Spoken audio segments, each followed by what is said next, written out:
कविता की आलोचना करना वो थोड़ा जिहा औखा काम नहीं है? ਇਹ ਬਿਲਕੁਲ ਠੀਕ ਆ ਕਿ ਸੱਚ ਵੀ ਆ ਕਿ ਜੇਕਰ ਅਸੀਂ ਸਾਹਿਤ ਰੂਪਾਂ ਦੇ ਵਿੱਚੋਂ ਕਵਿਤਾ ਦੀ ਗੱਲ ਕਰਨੀ ਹੋਵੇ ਤਾਂ ਸਭ ਤੋਂ ਜ਼ਿਆਦਾ ਜਿਹੜਾ ਅਸਥੈਟਿਕਲ ਸੁਹਜਾਤਮਕ ਰੂਪ ਆ ਤਾਂ ਉਹ ਕਵਿਤਾ ਹੀ ਮੰਨੀ ਜਾਂਦੀ ਹੈ। कविता का एक रूप होंदा है ते उहदे विच जे देखिया जाए दो तरह दी तो मतलब मुढ़ले तौर ते दो कवितावां दे रूप मन्ने जांदे। एक तां छंदबंद होंदी है जिहड़ी कि लय दे विच हुंदी है, ओहदी रिदम होंदी है, ओहदी राइम स्कीम होंदी है बेसिकली। और दूसरी जिहड़ी कविता हैगी खुली कविता मन्नी जांदी है। खुली कविता दे विच भी खुली कविता लिखण दे बावजूद ओहदे च एक लय हुंदी जरूर है फिर भी। देखो हुण जिहड़ी कविता ज़्यादा लिखी जा रही है जां लिखी जाएगी ਇਹ ਮੈਂ एक तरह का मेरी धारणा ही है पक्की कि ज़्यादा कविता खुली कविता लिखी जाएगी। पर खुली कविता के नाम से कि असी वार्तक नूं कविता कह दईए ये एक सौख वाली गल है। खुली कविता का मतलब ये नहीं तुसी जो मर्जी लिख दो। दिल्ली दी बरूहां ते किसान जाके बैठे सीगे ਉਹਦੇ ਵਿੱਚ ਵੀ ਜੇ ਗੱਲ ਕਰੀਏ ਤੇ ਬਹੁਤ ਸਾਰੀਆਂ ਲਹਿਰਾਂ ਬਾਰ-ਬਾਰ ਉੱਠਦੀਆਂ ਰਹੀਆਂ ਨੇ ਜਿਹੜੀਆਂ ਕਿ ਲਹਿਰਾਂ ਨੇ ਪ੍ਰਭਾਵਿਤ ਕੀਤਾ ਸਾਰੇ ਸਮਾਜ ਨੂੰ ਔਰ ਹਾਂਜੀ ਔਰ ਬਹੁਤ ਸੇਧ ਵੀ ਦਿੱਤੀ ਹੈ। ਤੁਹਾਨੂੰ ਲੱਗਦਾ ਕਿ ਹੁਣ ਜਿਹੜੇ ਲੇਟੈਸਟ ਇੱਕ ਸਮਾਜਿਕ ਖਾਸ ਕਰਕੇ ਦੁਸ਼ਵਾਰੀਆਂ ਤੇ ਜਾਂ ਜਿਹੜੇ ਅੰਦੋਲਨ ਹੋਏ ਨੇ ਉਹਨਾਂ ਤੇ ਜਿਹੜੀ ਕਵਿਤਾ ਲਿਖੀ ਗਈ ਹੈ ਉਹ ਉਸ ਮਿਆਰ ਦੀ ਲਿਖੀ ਗਈ ਹੈ ਜਾਂ ਉਸ ਤਰੀਕੇ ਦੇ ਨਾਲ ਦੇਖਿਆ ਗਿਆ? ਇੱਕ ਹੋਰ ਨਵਾਂ ਅੱਜ ਕੱਲ੍ਹ ਸ਼ੋਸ਼ਾ ਹੀ ਆ ਕਿ ਪ੍ਰੋਜੈਕਟ ਕਵਿਤਾ। देखो प्रोजेक्ट कविता सहूलत ਲਈ ਕਹਿਣ ਵਾਲੀ ਗੱਲ ਤੇ ਠੀਕ ਆ ਜੇ ਤਾਂ ਇੰਨੀ ਜ਼ਿਆਦਾ ਫਿਲਾਸਫੀਕਲ ਪ੍ਰੌੜਤਾ ਹੋਵੇ ਵਿਚਾਰ ਬੜਾ ਵੱਡਾ ਹੋਵੇ ਉਹ ਥੋੜੀ ਜੀ ਇੱਕ ਵਾਰਤਕ ਮੁਖੀ ਹੋਵੇ ਤਾਂ ਚੱਲ ਜਾਂਦੀ ਹੈ ਜਿਵੇਂ ਹਿੰਦੀ ਦੇ ਵਿੱਚ ਇੰਗਲਿਸ਼ ਦੇ ਵਿੱਚ ਇਹੋ ਜਿਹੀਆਂ ਕਵਿਤਾਵਾਂ ਨੇ। ਪਰ ਅਸੀਂ ਐਵੇਂ ਨਕਲ ਕਰਕੇ ਪੰਜਾਬੀ 'ਚੋਂ ਉਸ ਕਿਸਮ ਦੀ ਕਵਿਤਾ ਨੂੰ ਕਵਿਤਾ ਕਹੀਏ ਉਹ ਨਹੀਂ ਮੈਂ ਮੰਨਦਾ ਹੈਗਾ। ਕਵਿਤਾ ਨਾ ਤੁਕਬੰਦੀ ਕਵਿਤਾ ਨਾ ਵਾਰਤਕ ਵਰਗੀ ਕਵਿਤਾ। ਅਸਲ 'ਚ ਕਵਿਤਾ ਇਹਨਾਂ ਦੇ ਵਿਚਕਾਰ ਆ। ਚਾਹੇ ਛੰਦ ਯੁਕਤ ਲਿਖ ਲਓ ਚਾਹੇ ਛੰਦ ਮੁਕਤ ਖੁੱਲੀ ਲਿਖ ਲਓ ਕਵਿਤਾ ਦੀਆਂ ਸ਼ਰਤਾਂ ਜਿਹੜੀਆਂ ਬੇਸਿਕ ਨੇ ਉਹ ਉਹੀ ਨੇ ਕਿ ਜਦੋਂ ਤੱਕ ਅਸੀਂ ਇਹਨਾਂ ਨੂੰ ਇੱਕ ਖਾਸ ਤਰ੍ਹਾਂ ਦੀ ਕਵਿਤਾ ਦੀ ਭਾਸ਼ਾ ਦੇ ਵਿੱਚ ਢਾਲਣਾ ਨਹੀਂ ਸਿੱਖਦੇ। ਕਲਪਨਾ ਦੇ ਉਡਾਨ ਜਿਹੜੀ ਹੈ ਕਿ ਖਿਆਲ ਜਿਹਨੂੰ ਆਪਾਂ ਕਹਿੰਦੇ ਆ ਜਿਹਨੂੰ ਕਹਿੰਦੇ ਪਹਿਲੇ ਖਿਆਲ ਜਿਹੜਾ ਉਹ ਕਿਤੇ ਪਨਪਦਾ ਹੈ फिर वो सिरजदी है कविता उत्थे सिरजी जाती है। पर उहदे विच बिंबां दा प्रतीकां दा वो किन्ना क जिहड़ा हैगा इंपॉर्टेंस हैगी चाहे खुली कविता होवे चाहे छंदबंद होवे। ਅਸਲ ਦੇ ਵਿੱਚ ਜਿਹੜਾ ਕਵੀ ਹੈ ਨਾ ਉਹ ਦੇਖੇਗਾ ਕਿ ਮੈਂ ਇਹਦੇ ਲਈ ਜਿਹੜੀ ਪੋਇਟਿਕ ਲੈਂਗੁਏਜ ਕਿੱਦਾਂ ਦੀ ਲੈ ਕੇ ਆਵਾਂ। ਕੋਈ ਕੁਦਰਤ ਦੇ ਵਿੱਚੋਂ ਲਏਗਾ ਕਿ ਪਹਾੜਾਂ ਨੂੰ ਦੇਖ ਕੇ ਇੱਕ ਚਿੱਤਰ ਬਣਾਏਗਾ ਆਪਣੇ ਖਿਆਲਾਤ ਨਾਲ ਉਹਨੂੰ ਮਿਲਾਏਗਾ। ਗੀਤ ਤੇ ਕਵਿਤਾ ਵੀ ਕਾਫੀ ਨੇੜੇ ਹੈ। ਕਦੀ ਮਿਸਅੰਡਰਸਟੈਂਡਿੰਗ ਹੋ ਜਾਂਦੀ ਵੀ ਇਹ ਗੀਤ ਹੈ ਕਿ ਕਵਿਤਾ ਹੈਗੀ ਹੈ ਕਿਉਂਕਿ ਜੇ ਕਵਿਤਾ ਨੂੰ ਪੜ੍ਹਨ ਦਾ ਜੇ ਵਿਧਾ ਹੈਗਾ ਤੇ ਉਹਨੂੰ ਗੁੰਗੁਣਾ ਕੇ ਕਹਿਣ ਦਾ ਵੀ ਕਵਿਤਾ ਹੈਗੀ ਹੈ ਔਰ ਉਹ ਸਟੇਜਾਂ ਤੋਂ ਸੋਹਣੀ ਵੀ ਲੱਗਦੀ ਹੈ ਜਦੋਂ ਉਹਨੂੰ ਲੈਬੱਧ ਤਰੀਕੇ ਦੇ ਨਾਲ ਕਵਿਤਾ ਜਿਹੜੀ ਹੈ ਉਹ ਕੋਈ ਵੀ ਕਹੀ ਜਾਂਦੀ ਹੈ। ਤਾਂ ਹੁਣ ਜਿਹੜਾ ਗੀਤ ਹੈਗਾ ਤੇ ਜਿਹੜੀ ਕਵਿਤਾ ਹੈਗੀ ਹੈ ਉਹਦੇ ਵਿੱਚ ਕਿੰਨੀ ਕੁ ਨੇੜਤਾ ਤੇ ਕਿੰਨਾ ਕੁ ਉਹਦੇ 'ਚ ਖਲਾ ਹੈਗਾ ਤੇ ਕਿੰਨਾ ਕੁ ਉਹਦੇ 'ਚ ਫਰਕ ਹੈਗਾ? ਇੱਕ ਲੈ 'ਚ ਇੱਕ ਛੰਦ 'ਚ ਇੱਕ ਬਹਿਰ 'ਚ ਜਾਂ ਪਿੰਗਲ 'ਚ ਲਿਖੀ ਜਾਂਦੀ ਹੈ ਉਹ ਤਾਂ ਗੀਤ ਦੇ ਬਹੁਤ ਨੇੜੇ ਆ। ਪਰ ਗੀਤ ਪ੍ਰਗੀਤ ਤੇ ਲੋਕ ਗੀਤ ਇਹ ਨੇੜੇ ਨੇ। ਪ੍ਰਗੀਤ ਤੇ ਗੀਤ 'ਚ ਥੋੜਾ ਜਿਹਾ ਫਰਕ ਆ ਕਿ ਪ੍ਰਗੀਤ ਜਿਹੜਾ ਲਿਰਿਕ ਆ ਕਹਿਰਾ ਹੁੰਦਾ, ਲੋਕ ਗੀਤ ਆ ਜਿਹੜਾ ਉਹ ਥੋੜਾ ਜਿਹਾ ਕਲੈਕਟਿਵ ਹੁੰਦਾ। ਤਾਂ ਮੈਂ ਤਾਂ ਸਗੋਂ ਇਹ ਕਹਿਣਾ ਕਿ ਜਿਹਨਾਂ ਨੇ ਕਵਿਤਾ ਲਿਖਣੀ ਹੈ ਚਾਹੇ ਖੁੱਲੀ ਲਿਖੋ ਵੀ ਭਾਈ ਬਹਿਰ ਤੇ ਪਿੰਗਲ ਪੜ੍ਹੋ ਜ਼ਰੂਰ ਤਾਂ ਜੋ ਤੁਹਾਡੇ ਅੰਦਰ ਇੱਕ ਸੰਗੀਤ ਤੇ ਆਵੇ। ਮਤਲਬ ਕਵੀ ਦਾ ਛੁਟਕਾਰਾ ਲੈ ਤੋਂ ਬਿਨਾਂ ਨਹੀਂ ਹੈਗਾ ਤੇ ਬਿੰਬ ਤੋਂ ਬਿਨਾਂ ਨਹੀਂ। ਫਾਰਸੀ ਤੇ ਉਰਦੂ ਨੂੰ ਬਹੁਤ ਅਪਣਾਇਆ ਹੈ ਜੇ ਖਾਸ ਕਰਕੇ ਪੰਜਾਬੀ ਦੀ ਗੱਲ ਕਰੀਏ ਬਹੁਤ ਸਾਰੇ ਲਫ਼ਜ਼ ਨੇ ਜਿਹੜੇ ਕਿ ਉਹ ਵਰਤੇ ਜਾਂਦੇ ਨੇ ਇਸ ਦੇ ਵਿੱਚ ਪੰਜਾਬੀ ਭਾਸ਼ਾ ਨੂੰ ਜਦੋਂ ਅਸੀਂ ਸਾਹਿਤਕ ਭਾਸ਼ਾ ਦੇ ਵਿੱਚ ਵੀ ਦੇਖਦੇ ਹਾਂ। ਉਰਦੂ ਜ਼ਬਾਨ ਮਿੱਠੀ ਲੱਗਦੀ ਹੈ ਬੋਲਣ ਨੂੰ। ਹਜੇ ਤੱਕ ਤਾਂ ਸਾਡਾ ਇਹੀ ਐਕਸਪੀਰੀਅੰਸ ਹੈ। ਡਾਕਟਰ ਪਾਲ ਕੌਰ ਨੇ ਇੱਕ ਕਿਤਾਬ ਲਿਖੀ ਹੈ ਜਿਹਦੇ ਵਿੱਚ ਉਹਨਾਂ ਨੇ ਹਿਸਟਰੀ ਨੂੰ ਛੰਦਬੰਦ ਕਰ ਦਿੱਤਾ ਔਰ ਮਹਾਰਾਜਾ ਰਣਜੀਤ ਸਿੰਘ ਤੱਕ ਦੇ ਟਾਈਮ ਤੱਕ ਉਹ ਲੈ ਕੇ ਗਏ ਨੇ ਜਿਹਨਾਂ ਦੇ ਲਈ ਉਹਨਾਂ ਨੂੰ ਅਵਾਰਡ ਵੀ ਦਿੱਤਾ ਗਿਆ ਹੈ। ਜੇ ਤੁਸੀਂ ਉਹ ਪੜ੍ਹੀ ਹੈ ਔਰ ਤੁਸੀਂ ਦੇਖੀ ਹੈ ਉਹਦੀ ਤੁਸੀਂ ਕਿਸ ਤਰੀਕੇ ਦੇ ਨਾਲ ਕਾਵਿ ਆਲੋਚਨਾ ਕਰਦੇ ਹੋ ਐਜ਼ ਅ ਆਲੋਚਕ ਤੁਸੀਂ ਕਿਵੇਂ ਦੇਖਦੇ ਹੋ ਉਹਨੂੰ? ਡਾਕਟਰ ਪਾਲ ਕੌਰ ਬਾਰੇ ਉਸ ਕਿਤਾਬ ਬਾਰੇ ਲਿਖਿਆ ਵੀ ਗਿਆ। ਉਹ ਕਿਤਾਬ ਦਰਸ਼ਨ ਨੂੰ ਵੀ ਆਧਾਰ ਬਣਾਉਂਦੀ ਆ ਤੇ ਹਿਸਟਰੀ ਨੂੰ ਲੈ ਕੇ ਮੁੱਦੇ ਚੁੱਕਦੀ ਆ। ਔਖਾ ਵਿਸ਼ਾ ਹੋਣ ਦੇ ਬਾਵਜੂਦ ਔਖੇ ਮੁੱਦੇ ਹੋਣ ਦੇ ਬਾਵਜੂਦ ਵੀ, ਦਾਰਸ਼ਨਿਕ ਮੁੱਦੇ ਹੋਣ ਦੇ ਬਾਵਜੂਦ ਵੀ ਉਹਦੇ ਚ ਕਵਿਤਾ ਵਾਲੀ ਖੂਬਸੂਰਤੀ, ਕਵਿਤਾ ਵਾਲਾ ਸੋਝ ਹੈਗਾ ਤੇ ਇਹ ਪੜ੍ਹੀ ਜਾਏਗੀ ਕਿਤਾਬ। ਵੈਬ ਦੇ ਜ਼ਮਾਨੇ ਦੇ ਵਿੱਚ ਜਿਸ ਤਰ੍ਹਾਂ ਸਾਹਿਤਕਾਰ ਲਿਖ ਰਿਹਾ ਹੈ ਔਰ ਜਿਹੜੀ ਗਹਿਰਾਈ ਦੇ ਨਾਲ ਕਵੀ ਲਿਖਦੇ ਨੇ, ਸੋਚਦੇ ਨੇ ਜਾਂ ਲੇਖਕ ਲਿਖਦੇ ਨੇ, ਤੁਹਾਨੂੰ ਲੱਗਦਾ ਵੀ ਆਉਣ ਵਾਲੇ ਜ਼ਮਾਨੇ ਦੇ ਵਿੱਚ ਜਾਂ ਇੰਟਰਨੈਟ ਦੇ ਜ਼ਮਾਨੇ ਦੇ ਵਿੱਚ ਉਹਨਾਂ ਨੂੰ ਪੜ੍ਹਨ ਵਾਲੇ ਜਾਂ ਕਿਤਾਬਾਂ ਦੇ ਰੂਪ ਵਿੱਚ ਜਿਹੜੇ ਛਾਪਿਆ ਜਾ ਰਿਹਾ ਹੈ ਉਹਦੀ ਐਗਜ਼ਿਸਟੈਂਸ ਕਿੰਨੀ ਕੁ ਬਣੀ ਰਹੇਗੀ? ਜਿਹੜੀਆਂ ਫੇਸਬੁੱਕ ਆ ਜਾਂ ਸੋਸ਼ਲ ਮੀਡੀਆ ਜਿਹਦੇ ਰਾਹੀਂ ਕਵਿਤਾ ਦੀ ਗੱਲ, ਗੀਤਾਂ ਦੀ ਗੱਲ, ਪੰਜਾਬੀ ਕਲਚਰ ਦੀ ਗੱਲ ਸ਼ੁਰੂ ਹੋਈ ਆ, ਉਹਦੇ 'ਚ ਨਿਊਸੈਂਸ ਜ਼ਿਆਦਾ, ਉਹਦੇ 'ਚ 20% ਹੀ ਤੁਹਾਨੂੰ ਚੰਗਾ ਮਿਲੇਗਾ, ਨਹੀਂ ਤਾਂ ਪਰਸਨਲ ਕਮੈਂਟ, ਕਿੜ ਕੱਢਣ ਵਾਲੀਆਂ ਗੱਲਾਂ। ਇੰਟਰਨੈਸ਼ਨਲ ਸਾਹਿਤ ਅਕੈਡਮੀ ਦਾ ਅੱਜ ਪਲੇਠੀ ਇੱਥੇ ਪ੍ਰੈਸ ਕਾਨਫਰੰਸ ਪ੍ਰੈਸ ਕਲੱਬ ਦੇ ਵਿੱਚ ਇੱਕ ਸਮਾਗਮ ਹੋਇਆ, ਇੱਕ ਸੈਮੀਨਾਰ, ਇੱਕ ਸਮਾਗਮ ਹੋਇਆ। ਉਹਦੇ ਵਿੱਚ ਬਹੁਤ ਸਾਰੀਆਂ ਸ਼ਖਸੀਅਤਾਂ ਆਈਆਂ। ਡੈਫੀਨੇਟਲੀ ਜੇ ਸਾਹਿਤ ਅਕੈਡਮੀ ਹੈਗੀ ਹੈ ਤਾਂ ਉਹਦੇ ਨਾਲ ਜੁੜੀਆਂ ਸ਼ਖਸੀਅਤਾਂ ਵੀ ਸਾਹਿਤਕ ਹੋਣਗੀਆਂ ਤੇ ਉਹ ਸਾਹਿਤਕ ਜੁੜ ਬੈਠੀਆਂ ਨੇ ਔਰ ਉਹਨਾਂ ਨੇ ਗੱਲਾਂ ਬਾਤਾਂ ਕੀਤੀਆਂ ਨੇ, ਵਿਚਾਰ ਚਰਚਾਵਾਂ ਕੀਤੀਆਂ ਨੇ ਔਰ ਸਾਰੇ ਕਵੀ ਸਨ, ਕਵੀਆਂ ਤੇ ਗੱਲਬਾਤ ਹੋਈ ਹੈ, ਕਵਿਤਾਵਾਂ ਤੇ ਗੱਲਬਾਤ ਹੋਈ ਹੈ ਤੇ ਉਸ ਦੇ ਨਾਲ ਲੇਖਣੀ ਤੇ ਗੱਲਬਾਤ ਹੋਈ ਹੈ। ਅੱਜ ਸਾਡੇ ਨਾਲ ਇੱਕ ਆਲੋਚਕ ਨੇ, ਕਾਵਿ ਆਲੋਚਕ ਨੇ, ਜਿਹੜੇ ਕਿ ਪੋਇਟਰੀ ਦੀ ਕ੍ਰਿਟਿਸਿਜ਼ਮ ਕਰਦੇ ਆ ਬੇਸਿਕਲੀ, ਔਰ ਉਹ ਸਾਡੇ ਨਾਲ ਨੇ ਡਾਕਟਰ ਯੋਗਰਾਜ। ਸਾਰੇ ਜਾਣਦੇ ਨੇ ਉਹਨਾਂ ਨੂੰ, 10 ਕਿਤਾਬਾਂ ਉਹਨਾਂ ਨੇ ਲਿਖੀਆਂ ਨੇ, ਕੁਝ ਉਹਨਾਂ ਨੇ ਐਡਿਟ ਕੀਤੀਆਂ ਨੇ ਟੋਟਲ ਦੇ ਵਿੱਚ, ਤੇ ਉਹਨਾਂ ਨਾਲ ਗੱਲਬਾਤ ਕਰਦੇ ਹਾਂ ਅੱਜ ਕਵਿਤਾ ਤੇ ਕਵਿਤਾ ਦੇ ਰੂਪ ਤੇ ਅੱਜ ਉਹਨਾਂ ਦੇ ਆਉਣ ਤੇ। ਉਰੇ ਬਹੁਤ ਵਧੀਆ ਬੋਲੇ ਨੇ, ਮੈਂ ਸੁਣ ਤਾਂ ਨਹੀਂ ਸਕੀ ਪਰ ਅੰਦਰ ਮੈਨੂੰ ਪਤਾ ਲੱਗਿਆ ਕਿ ਬੋਲਿਆ ਬਹੁਤ ਵਧੀਆ ਇਹਨਾਂ ਨੇ। ਸਰ ਤੁਸੀਂ ਪਹਿਲਾਂ ਤਾਂ ਤੁਹਾਡਾ ਸਵਾਗਤ ਹੈ। ਹਾਂਜੀ, ਥੈਂਕ ਯੂ ਵੈਰੀ ਮਚ।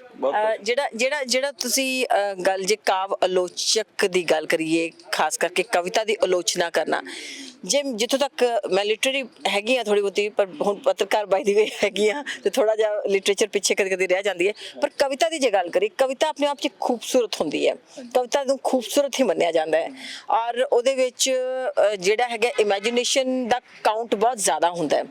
ਤੇ ਜਿੱਥੋਂ ਤੱਕ ਗੱਲ ਕੀਤੀ ਜਾਵੇ ਕਵਿਤਾ ਦੀ ਆਲੋਚਨਾ ਕਰਨਾ, ਉਹ ਥੋੜਾ ਜਿਹਾ ਔਖਾ ਕੰਮ ਨਹੀਂ ਹੈ?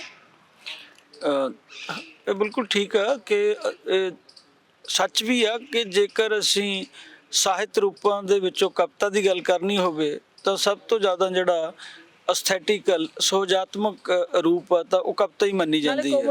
ਹਾਂ, ਕੋਮਲ ਵੀ ਆ, ਡੈਲੀਕੇਟ ਵੀ ਆ। ਇਹਦੇ ਲਈ ਜਿਹੜੀ ਪੋਇਟਿਕ ਇਮੈਜੀਨੇਸ਼ਨ ਆ ਇਹ ਵੀ ਬਹੁਤ ਜ਼ਰੂਰੀ ਆ। ਪਰ ਮੈਨੂੰ ਇਹ ਲੱਗਦਾ ਕਿ ਇਹ ਸਾਰੀ ਜਿਹੜੀ ਪੋਇਟਿਕ ਇਮੈਜੀਨੇਸ਼ਨ ਆ ਜਾਂ ਕਵਿਤਾ ਦਾ ਜਿਹੜਾ ਸੁਹਜ ਆ, ਦੀ ਸੁੰਦਰਤਾ, ਇਹ ਸਾਰੀ ਖੂਬਸੂਰਤੀ ਥਾਟ 'ਚੋਂ ਆਉਂਦੀ ਹੈ। ਜੇ ਮੈਚਿਓਰ ਥਾਟ ਹੋਏਗੀ ਕਿਸੇ ਕਵੀ ਦੀ, ਫਿਰ ਉਹ ਆਪਣੀ ਜਿਹੜੀ ਪੋਇਟਿਕ ਲੈਂਗੁਏਜ ਆ ਉਹਦੀ ਮੈਚਿਓਰਿਟੀ ਰਾਹੀਂ ਇੱਕ ਐਸਥੈਟਿਕਸ ਵੀ ਪੈਦਾ ਕਰ ਦੇਗਾ।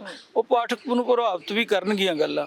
ਇਹ ਗੱਲਾਂ ਕਿੱਦਾਂ ਆਉਂਦੀਆਂ ਨੇ, ਇਹ ਮੇਰਾ ਇੱਕ ਆਪਣਾ ਵਿਸ਼ਾ ਕਿ ਸਮਾਜ 'ਚੋਂ, ਆਪਣੇ ਆਪ 'ਚੋਂ, ਆਪਣੇ ਆਤਮ 'ਚੋਂ, ਆਪਣੇ ਵਿਚਾਰਾਂ 'ਚੋਂ ਕਾਵਿ ਕਲਪਨਾ ਦੇ ਵਿੱਚ ਕਿੱਦਾਂ ਢਾਲਦਾ, ਇਹੀ ਅਸਲ 'ਚ ਮੇਰਾ ਜਿਹੜਾ ਮੇਨ ਅਧਿਐਨ ਦਾ ਕੇਂਦਰ ਆ।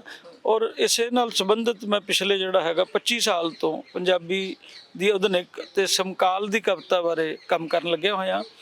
ਆਧੁਨਿਕ ਪੰਜਾਬੀ ਕਵਿਤਾ ਦਾ ਪ੍ਰੋਜੈਕਟ ਮੇਰਾ 10 ਸਾਲ ਪਹਿਲਾਂ ਪੂਰਾ ਹੋ ਗਿਆ ਸੀ ਤੇ ਉਸ ਤੋਂ ਬਾਅਦ ਸਮਕਾਲ ਦੀ ਪੰਜਾਬੀ ਕਵਿਤਾ ਬਾਰੇ ਕਈ ਤਰ੍ਹਾਂ ਦੇ ਸ਼ੰਕੇ ਸੀ ਕਿ ਜਿਹੜੀ ਹੁਣ ਸਮਕਾਲ ਦੀ ਕਵਿਤਾ ਇਹ ਕਿਤੇ ਸਮਾਜ ਤੋਂ ਭੱਜ ਤੇ ਨਹੀਂ ਗਈ, ਕਿਤੇ ਰਾਜਨੀਤੀ ਤੋਂ ਬਿਰਬੀ ਤੇ ਨਹੀਂ ਹੋ ਗਈ। ਜਿਹੜੀਆਂ ਪਹਿਲਾਂ ਸਾਡੇ ਕੋਲ ਕਾਵਿ ਧਾਰਾਵਾਂ ਸੀ ਉਹਨਾਂ 'ਚ ਵੱਡੀਆਂ ਵੱਡੀਆਂ ਵਿਚਾਰਧਾਰਾਵਾਂ ਦੇ ਸੁਪਨੇ ਸੀ। ਤਾਂ ਮੈਂ ਹੋਰ ਵੀ ਦੋਸਤਾਂ ਨਾਲ, ਮੇਰੇ ਆਪਣੇ ਜਿਹੜੇ ਟੀਚਰਸ ਨੇ ਉਹਨਾਂ ਨਾਲ ਵੀ ਗੱਲਬਾਤ ਹੁੰਦੀ ਰਹੀ।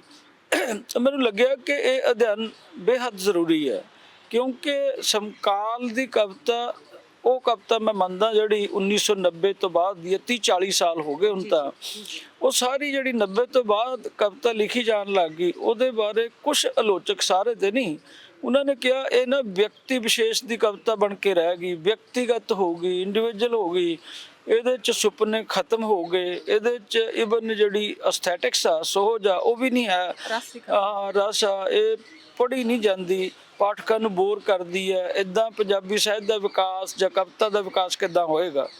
ਤਾਂ ਮੈਂ ਸੋਚਿਆ ਕਿ ਇਹ ਪੜ੍ਹ ਕੇ ਨਿਰਣਾ ਲਿਆ ਜਾਵੇ, ਦੇਖਦੇ ਹਾਂ ਵੀ ਇਹ ਕਿੰਨੀ ਕੁ ਗੱਲ ਸੱਚ ਹੈ। ਜਿੱਦਾਂ ਜਿੱਦਾਂ ਮੈਂ ਇਹ ਕਵਿਤਾ ਪੜ੍ਹਦਾ ਗਿਆ, ਇਹ ਮੈਨੂੰ ਮਿੱਥਾਂ ਲੱਗੀਆਂ ਕਿ ਇਹ ਸੱਚ ਨਹੀਂ ਹੈ।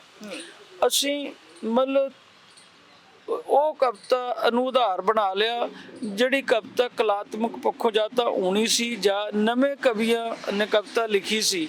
ਦੇਖੋ ਜਦੋਂ ਨਵੇਂ ਕਵੀ ਕੋਈ ਕਵਿਤਾ ਲਿਖਦੇ ਆ, ਉਹ ਇੱਕ ਤਰ੍ਹਾਂ ਦਾ ਅਭਿਆਸ ਹੁੰਦਾ, ਜਦ ਕਿ ਕਵਿਤਾ ਦੇ ਵਿੱਚ ਬੜੀ ਮੈਚਿਓਰਿਟੀ ਥਾਟ ਦੀ ਵੀ ਚਾਹੀਦੀ ਆ। ਉਹਦੇ 'ਚ ਇੱਕ ਖਾਸ ਕਿਸਮ ਦੀ ਜਿਹੜੀ ਐਸਥੈਟਿਕਲ ਪ੍ਰੈਕਟਿਸ ਆ। ਦੇਖੋ ਕਵਿਤਾ ਹੈ ਤੇ ਕਵਿਤਾ ਹੈ ਨਾ, ਉਹਦੇ ਰੂਪ ਬਾਰੇ ਜਿਹਨੂੰ ਨਹੀਂ ਪਤਾ ਹੁੰਦਾ ਤਾਂ ਉਹ ਫਿਰ ਐਸੀ ਕਵਿਤਾ ਲਿਖੇਗਾ ਜਿਹਦੇ 'ਚ ਨਾ ਤਾਂ ਸੰਚਾਰ ਹੁੰਦਾ, ਪੜ੍ਹਨ ਨੂੰ ਦਿਲ ਨਹੀਂ ਕਰਦਾ। ਪਰ ਸਾਡੇ ਐਸੇ ਕਵੀ ਵੀ ਬਹੁਤ ਨੇ, ਉਹਨਾਂ ਦੀ ਗਿਣਤੀ ਵੀ 50 ਤੋਂ ਜ਼ਿਆਦਾ, 90 ਤੋਂ ਬਾਅਦ, ਜਿਨ੍ਹਾਂ ਨੂੰ ਅਸੀਂ ਸਥਾਪਿਤ ਵੀ ਕਹਿ ਸਕਦੇ ਹਾਂ। ਉਹਨਾਂ 'ਚ ਸੁਰਜੀਤ ਪਾਤਰ ਤੋਂ ਬਾਅਦ ਗਜ਼ਲ ਦੇ ਖੇਤਰ ਦੇ ਵਿੱਚ ਵਿਜੇ ਵਿਵੇਕ, ਗੁਰਤੇਜ ਕੁਹਾਰਵਾਲਾ ਤੇ ਸੁਰਜੀਤ ਜੱਜ, ਤੇ ਨਵਿਆਂ ਚੋਂ ਇਵਨ ਜੇ ਤੁਸੀਂ ਇਸਤਰੀ ਲੇਖਕਾਂ ਚੋਂ ਗਜ਼ਲ ਦੀ ਗੱਲ ਵੀ ਕਰੀਏ, ਸੁਰਜੀਤ ਕੌਰ ਆ, ਸੁਰਜੀਤ ਕਲਸੀ ਵੀ ਆ, ਸੁਖਵਿੰਦਰ ਅੰਮ੍ਰਿਤ ਦੀ ਕਵਿਤਾ ਦੁਨੀਆ ਪੜ੍ਹਦੀ ਆ, ਬੜਾ ਸੁਹਜ ਆ ਉਹਦੇ 'ਚ। ਤੇ ਨਵੇਂ ਕਵੀ ਚਲੋ ਜਿਹੜੇ ਗਜ਼ਲ ਨਹੀਂ ਲਿਖਦੇ, ਉਹ ਕਾਫੀ ਕਵਿਤਾ ਇਕੱਠੀ ਕੀਤੀ ਤੇ ਉਹਨਾਂ ਬਾਰੇ ਲਗਾਤਾਰ ਮੈਂ ਲਿਖਦਾ ਵੀ ਹਾਂ। ਇਵਨ ਫੇਸਬੁੱਕ ਤੇ ਵੀ ਇੱਕ ਕਾਲਮ ਸ਼ੁਰੂ ਕੀਤਾ ਸੀ, ਕੁਛ ਮਹੀਨੇ ਲਿਖਿਆ, ਤਾਂ ਉਹ ਕਵਿਤਾ ਵੀ ਮੈਂ ਮਤਲਬ ਐਸਟੈਬਲਿਸ਼ ਕਰਨ ਦੀ ਕੋਸ਼ਿਸ਼ ਕੀਤੀ ਕਿ ਇਹ ਦੇਖੋ ਕਿਉਂ ਨਹੀਂ ਪੜ੍ਹਨ ਵਾਲੀ ਕਵਿਤਾ, ਇਹ ਪੜ੍ਹੀ ਜਾਂਦੀ ਹੈ। ਦੇਖੋ ਸਾਨੂੰ ਅਸਲ 'ਚ ਨਿਰਣਾ ਇੱਦਾਂ ਨਹੀਂ ਕਰਨਾ ਚਾਹੀਦਾ ਬਿਨਾਂ ਪੜ੍ਹੇ। ਸਾਨੂੰ ਨਿਰਣਾ ਐਵੇਂ ਵੀ ਨਹੀਂ ਕਰਨਾ ਚਾਹੀਦਾ ਵੀ ਜੇ 10 ਕਿਤਾਬਾਂ ਛਪੀਆਂ ਤਾਂ 10 ਦੀਆਂ 10 ਪੜ੍ਹਨ ਲਾਇਕ ਨੇ, ਉਹਨਾਂ ਨੂੰ ਰੋਕ ਤੇ ਨਹੀਂ ਸਕਦੇ। ਪਰ ਸਾਨੂੰ ਜਿਹੜੇ ਆਲੋਚਕ ਜਾਂ ਟੀਚਰ ਜਾਂ ਕਵਿਤਾ ਦੇ ਪਾਰਖੂ ਆਪਣੇ ਆਪ ਨੂੰ ਖਵਾਉਂਦੇ ਨੇ, ਇਵਨ ਕਵੀ ਵੀ ਮੈਂ ਉਹਨਾਂ 'ਚ ਸ਼ਾਮਲ ਕਰਦਾ, ਤਾਂ ਉਹਨਾਂ ਨੂੰ ਇਹ ਨਿਰਣੇ ਕਰਨੇ ਚਾਹੀਦੇ ਆ, ਨਵੇਂ ਜਿਹੜੇ ਲਿਖਣ ਵਾਲੇ ਕਵਿਤਾ ਲਿਖਣ ਵਾਲੇ ਆ, ਕਿ ਕਵਿਤਾ ਦਾ ਇੱਕ ਰੂਪ ਹੁੰਦਾ, ਕਵਿਤਾ ਦਾ ਇੱਕ ਸੋਝ ਆ, ਉਹਦੀ ਸੁੰਦਰਤਾ ਕਿੱਦਾਂ ਆਵੇ। ਡਾਕਟਰ ਯੋਗਰਾਜ ਤੁਸੀਂ ਗੱਲ ਕੀਤੀ ਹੈ ਕਵਿਤਾ ਦਾ ਇੱਕ ਰੂਪ ਹੁੰਦਾ ਹੈ, ਤੇ ਉਹਦੇ ਵਿੱਚ ਜੇ ਦੇਖਿਆ ਜਾਏ ਦੋ ਤਰ੍ਹਾਂ ਦੀਆਂ ਤਾਂ ਮਤਲਬ ਮੁੱਢਲੇ ਤੌਰ ਤੇ ਦੋ ਕਵਿਤਾਵਾਂ ਦੇ ਰੂਪ ਮੰਨੇ ਜਾਂਦੇ। ਇੱਕ ਤਾਂ ਛੰਦਬੰਦ ਹੁੰਦੀ ਹੈ ਜਿਹੜੀ ਕਿ ਲੈਅ ਦੇ ਵਿੱਚ ਹੁੰਦੀ ਹੈ, ਉਹਦੀ ਰਿਦਮ ਹੁੰਦੀ ਹੈ, ਉਹਦੀ ਰਾਈਮ ਸਕੀਮ ਹੁੰਦੀ ਹੈ ਬੇਸਿਕਲੀ, ਔਰ ਦੂਸਰੀ ਜਿਹੜੀ ਕਵਿਤਾ ਹੈਗੀ ਹੈ ਖੁੱਲੀ ਕਵਿਤਾ ਮੰਨੀ ਜਾਂਦੀ ਹੈ। ਖੁੱਲੀ ਕਵਿਤਾ ਦੇ ਵਿੱਚ ਵੀ, ਖੁੱਲੀ ਕਵਿਤਾ ਲਿਖਣ ਦੇ ਬਾਵਜੂਦ ਉਹਦੇ 'ਚ ਇੱਕ ਲੈਅ ਹੁੰਦੀ ਜ਼ਰੂਰ ਹੈ, ਫਿਰ ਵੀ ਤੁਸੀਂ ਉਹਨੂੰ ਇੰਨਾ ਖੁੱਲਾ ਵੀ ਨਹੀਂ ਕਰ ਸਕਦੇ ਕਿ ਉਹ ਕਿਤੇ ਨਾ ਕਿਤੇ ਇਕੱਠੀ ਨਾ ਹੋ ਸਕੇ। ਉਹਦੇ ਵਿੱਚ ਵੀ ਆਪਣੀ ਲੈਅ, ਇੱਕ ਤਰਤੀਬ ਹੁੰਦੀ ਹੈ ਉਹਦੀ ਵੀ। ਤੇ ਜਿੱਥੋਂ ਤੱਕ ਪਿਛਲੇ ਦਿਨੀ ਜੇ ਗੱਲ ਕਰੀਏ, ਕਿਉਂਕਿ ਕਵਿਤਾਵਾਂ ਦੀ ਜੇ ਗੱਲ ਕਰੀਏ ਤਾਂ ਜਦੋਂ ਫਰੀडम ਦੀ ਇੱਕ ਲਹਿਰ ਚੱਲ ਰਹੀ ਸੀ, ਆਜ਼ਾਦੀ ਦਾ ਜਦੋਂ ਲਹਿਰ ਚੱਲ ਰਹੀ ਸੀ, ਜਦੋਂ ਦੇ ਬਾਅਦ ਵੀ ਉਦੋਂ ਜਿਹੜੇ ਈਵਨ ਆਜ਼ਾਦੀ ਦੇ ਪਰਵਾਨਿਆਂ ਨੇ ਵੀ ਆਪਣੇ ਤਰੀਕੇ ਦੇ ਨਾਲ ਲੇਖਣੀ ਕੀਤੀ, ਉਹਦੇ ਵਿੱਚ ਚਾਹੇ ਪ੍ਰੋਜ਼ ਸੀਗਾ, ਚਾਹੇ ਉਹਦੇ 'ਚ ਉਹਨਾਂ ਨੇ ਕਵਿਤਾਵਾਂ ਵੀ ਲਿਖੀਆਂ, ਗੀਤ ਵੀ ਲਿਖੇ ਗਏ ਉਹਦੇ ਵਿੱਚ। ਹੁਣ ਜਿਹੜੀ ਜੇ ਗੱਲ ਕਰੀਏ ਤਾਂ ਪਿੱਛੇ ਜੇ ਸਭ ਤੋਂ ਲੇਟੈਸਟ ਜਿਹੜਾ ਹੈਗਾ ਉਹ ਕਿਸਾਨੀ ਘੋਲ ਹੋ ਕੇ ਹਟਿਆ, ਜਿਹੜਾ ਕਿ ਦਿੱਲੀ ਦੀਆਂ ਬਰੂਹਾਂ ਤੇ ਕਿਸਾਨ ਜਾ ਕੇ ਬੈਠੇ ਸੀਗੇ। ਉਹਦੇ ਵਿੱਚ ਵੀ ਜੇ ਗੱਲ ਕਰੀਏ ਤਾਂ ਬਹੁਤ ਸਾਰੀਆਂ ਲਹਿਰਾਂ ਬਾਰ-ਬਾਰ ਉੱਠਦੀਆਂ ਰਹੀਆਂ ਨੇ, ਜਿਹੜੀਆਂ ਕਿ ਲਹਿਰਾਂ ਨੇ ਪ੍ਰਭਾਵਿਤ ਕੀਤਾ ਸਾਰੇ ਸਮਾਜ ਨੂੰ, ਔਰ ਹਾਂਜੀ, ਔਰ ਬਹੁਤ ਸੇਧ ਵੀ ਦਿੱਤੀ ਹੈ। ਤੁਹਾਨੂੰ ਲੱਗਦਾ ਕਿ ਹੁਣ ਜਿਹੜੀ ਲੇਟੈਸਟ ਇੱਕ ਸਮਾਜਿਕ ਖਾਸ ਕਰਕੇ ਦੁਸ਼ਵਾਰੀਆਂ ਤੇ ਜਾਂ ਜਿਹੜੇ ਅੰਦੋਲਨ ਹੋਏ ਨੇ ਉਹਨਾਂ ਤੇ ਜਿਹੜੀ ਕਵਿਤਾ ਲਿਖੀ ਗਈ ਹੈ, ਉਹ ਉਸ ਮਿਆਰ ਦੀ ਲਿਖੀ ਗਈ ਹੈ ਜਾਂ ਉਸ ਤਰੀਕੇ ਦੇ ਨਾਲ ਦੇਖਿਆ ਗਿਆ? ਕਿਉਂਕਿ ਸੁਰਜੀਤ ਪਾਤਰ ਜੀ ਦਾ ਜਿੱਥੇ ਤੱਕ ਤੁਸੀਂ ਨਾਮ ਲਿਆ, ਉਹ ਤਾਂ ਬਹੁਤ ਅਕੀਦੇ ਵਾਲੀ ਤੇ ਬਹੁਤ ਵੱਡੀ ਸ਼ਖਸੀਅਤ ਨੇ। ਦੇਖੋ ਬੜਾ ਅਹਿਮ ਸਵਾਲ ਆ। ਦੋ ਸਵਾਲ ਤੁਹਾਡੇ ਸੀ। ਪਹਿਲਾ ਸਵਾਲ ਆ ਕਿ ਖੁੱਲੀ ਕਵਿਤਾ ਤੇ ਛੰਦ ਯੁਕਤ ਕਵਿਤਾ ਜਿਹਦੇ 'ਚ ਇੱਕ ਬੰਨ੍ਹਵਾਂ ਸੰਗੀਤ ਹੁੰਦਾ। ਦੇਖੋ ਹੁਣ ਜਿਹੜੀ ਕਵਿਤਾ ਜ਼ਿਆਦਾ ਲਿਖੀ ਜਾ ਰਹੀ ਹੈ ਜਾਂ ਲਿਖੀ ਜਾਏਗੀ, ਇਹ ਮਤਲਬ ਮੈਂ ਇੱਕ ਤਰ੍ਹਾਂ ਦਾ ਮੇਰੀ ਧਾਰਨਾ ਹੀ ਆ ਪੱਕੀ ਕਿ ਜ਼ਿਆਦਾ ਕਵਿਤਾ ਖੁੱਲੀ ਕਵਿਤਾ ਲਿਖੀ ਜਾਏਗੀ। ਪਰ ਖੁੱਲੀ ਕਵਿਤਾ ਦੇ ਨਾਂ ਤੇ ਕਿ ਅਸੀਂ ਵਾਰਤਕ ਨੂੰ ਕਵਿਤਾ ਕਹਿ ਦਈਏ, ਇਹਦਾ ਇੱਕ ਸੌਖ ਵਾਲੀ ਗੱਲ ਆ। ਇਹਦੇ ਬਾਰੇ ਕੁਝ ਕਿਤਾਬਾਂ ਵੀ ਪਿੱਛੇ ਲਿਖੀਆਂ। ਡਾਕਟਰ ਗੁਰਮੇਲ ਨੇ ਨਾ, ਚੇਤਨਾ ਪ੍ਰਕਾਸ਼ਨ ਵਾਲਾ ਨੇ ਕਿਤਾਬ ਛਾਪੀ ਸੀ, ਤੇ ਡਾਕਟਰ ਗੁਰਮੇਲ ਨੇ ਇਹੀ ਸਮਝਾਉਣ ਦਾ ਯਤਨ ਕੀਤਾ ਸੀ ਵੀ ਭਲੇ ਮਾਨਸੋ, ਖੁੱਲੀ ਕਵਿਤਾ ਦਾ ਮਤਲਬ ਇਹ ਨਹੀਂ ਤੁਸੀਂ ਜੋ ਮਰਜ਼ੀ ਲਿਖ ਦਿਓ, ਤੁਸੀਂ ਸਟੋਰੀ ਰਾਈਟਿੰਗ। ਹਾਂ, ਦੇਖੋ ਇਹਦੇ 'ਚ ਖੁੱਲੀ ਕਵਿਤਾ ਦੇ ਵਿੱਚ ਇੱਕ ਪੋਇਟਿਕ ਇਮੇਜ ਉੱਭਰਨਾ ਚਾਹੀਦਾ। ਪੋਇਟਿਕ ਇਮੇਜ ਦਾ ਮਤਲਬ ਤਸਵੀਰ ਜੇ ਹੋਏਗੀ ਖਿਆਲ ਦੀ ਤਾਂ ਹੀ ਉਹ ਕਵਿਤਾ ਬਣੇਗੀ। ਖਿਆਲ ਦੀ ਤਸਵੀਰ ਨੂੰ ਕਾਵਿ-ਬਿੰਬ ਵੀ ਕਹਿੰਦੇ ਆ। ਉਹ ਸਿਮਲੀ ਨਾਲ ਆਏਗੀ, ਉਹ ਪ੍ਰਤੀਕ ਨਾਲ ਆਏਗੀ, ਚਿਹਰ ਨਾਲ ਆਏਗੀ, ਇਹਦੀਆਂ ਬੜੀਆਂ ਕੈਟਾਗਰੀਜ਼ ਨੇ। ਪਰ ਕਵਿਤਾ ਦੀ ਇਹ ਸ਼ਰਤ ਆ ਕਿ ਉਹ ਸਧਾਰਨ ਵਿਹਾਰ ਦੀ ਭਾਸ਼ਾ ਨੂੰ ਤੋੜ ਕੇ ਕਵਿਤਾ ਦੀ ਆਪਣੀ ਨਵੀਂ ਗ੍ਰਾਮਰ ਬਣਾਵੇ, ਜੇ ਖੁੱਲੀ ਕਵਿਤਾ। ਔਰ ਖੁੱਲੀ ਕਵਿਤਾ ਜ਼ਿਆਦਾ ਔਖੀ ਹੈ। ਮੈਂ ਮਤਲਬ ਇੰਨੇ ਹੀ ਵੱਡੇ ਕਵੀਆਂ ਦੇ ਨਾਂ ਗਿਣ ਸਕਦਾ। ਡਾਕਟਰ ਜਗਤਾਰ ਨੇ ਖੁੱਲੀ ਕਵਿਤਾ ਚਨੁਕਰੀ ਸ਼ਾਮ ਲਿਖੀ ਤੇ ਬੜੀ ਸ਼ਾਨਦਾਰ ਲਿਖੀ। ਨਵਤੇਜ ਭਾਰਤੀ ਤੇ ਜਮੇਰ ਰੋਡੇ ਭਰਾਵਾਂ ਦੀ ਲੀਲਾ ਬਹੁਤ ਵੱਡੀ, ਐਡੀ ਵੱਡੀ ਕਿਤਾਬ ਆ, 11-1200 ਪੰਨਿਆਂ ਦੀ, ਸਾਰੀ ਖੁੱਲੀ ਕਵਿਤਾ, ਪਰ ਉਹਦੇ 'ਚ ਇੱਕ ਲੈ ਚੱਲਦੀ ਆ। ਡਾਕਟਰ ਹਰਭਜਨ ਸਿੰਘ ਦੀਆਂ ਲੰਮੀਆਂ ਕਿਤਾਬਾਂ ਰੁੱਖ ਤੇ ਰਿਸ਼ੀ ਹੈ ਤੇ ਖੁੱਲੀ ਆ, ਪਰ ਉਹਦੇ 'ਚ ਇੱਕ ਪ੍ਰਗੀਤ ਚੱਲਦਾ ਨਾਲ ਨਾਲ। ਸੋ ਸੁਰਜੀਤ ਪਾਤਰ ਨੇ ਜੋ ਗਜ਼ਲ ਲਿਖੀ ਆ ਤਾਂ ਨਜ਼ਮ ਦੇ ਵਿੱਚ ਵੀ ਉਨੀ ਹੀ ਲੈ ਆ ਤੇ ਉਨਾ ਹੀ ਸੋਹਜ ਆ, ਉੱਦਾਂ ਹੀ ਪੜ੍ਹੀ ਜਾਂਦੀ ਆ। ਸੋ ਇੱਕ ਹੋਰ ਨਵਾਂ ਅੱਜ ਕੱਲ੍ਹ ਸ਼ੋਸ਼ਾ ਹੀ ਆ ਕਿ ਪ੍ਰੋਜੈਕਟ ਕਵਿਤਾ। ਦੇਖੋ ਪ੍ਰੋਜੈਕਟ ਕਵਿਤਾ ਸਹੂਲਤ ਲਈ ਕਹਿਣ ਵਾਲੀ ਗੱਲ ਤੇ ਠੀਕ ਆ, ਜੇ ਤਾਂ ਇੰਨੀ ਜ਼ਿਆਦਾ ਫਿਲਾਸਫੀਕਲ ਪ੍ਰੌੜਤਾ ਹੋਵੇ, ਵਿਚਾਰ ਬੜਾ ਵੱਡਾ ਹੋਵੇ, ਉਹ ਥੋੜ੍ਹੀ ਜਿਹੀ ਇੱਕ ਵਾਰਤਕ ਮੁਖੀ ਹੋਵੇ ਤਾਂ ਚੱਲ ਜਾਂਦੀ ਹੈ, ਜਿਵੇਂ ਹਿੰਦੀ ਦੇ ਵਿੱਚ, ਇੰਗਲਿਸ਼ ਦੇ ਵਿੱਚ ਇਹੋ ਜਿਹੀਆਂ ਕਵਿਤਾਵਾਂ ਨੇ। ਪਰ ਅਸੀਂ ਐਵੇਂ ਨਕਲ ਕਰਕੇ ਪੰਜਾਬੀ 'ਚੋਂ ਉਸ ਕਿਸਮ ਦੀ ਕਵਿਤਾ ਨੂੰ ਕਵਿਤਾ ਕਹੀਏ, ਉਹ ਨਹੀਂ ਮੈਂ ਮੰਨਦਾ ਹੈਗਾ।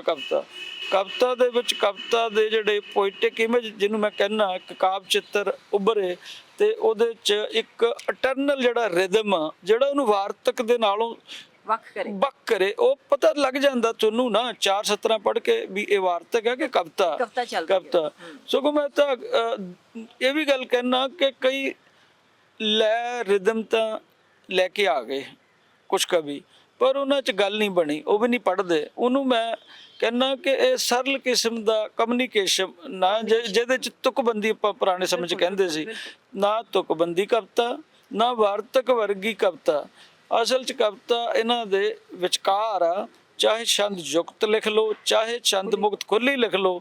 ਕਵਿਤਾ ਦੀਆਂ ਸ਼ਰਤਾਂ ਜਿਹੜੀਆਂ ਬੇਸਿਕ ਨੇ ਉਹ ਉਹੀ ਨੇ ਕਿ ਜਦੋਂ ਤੱਕ ਅਸੀਂ ਇਹਨਾਂ ਨੂੰ ਇੱਕ ਖਾਸ ਤਰ੍ਹਾਂ ਦੀ ਕਵਿਤਾ ਦੀ ਭਾਸ਼ਾ ਦੇ ਵਿੱਚ ਢਾਲਣਾ ਨਹੀਂ ਸਿੱਖਦੇ।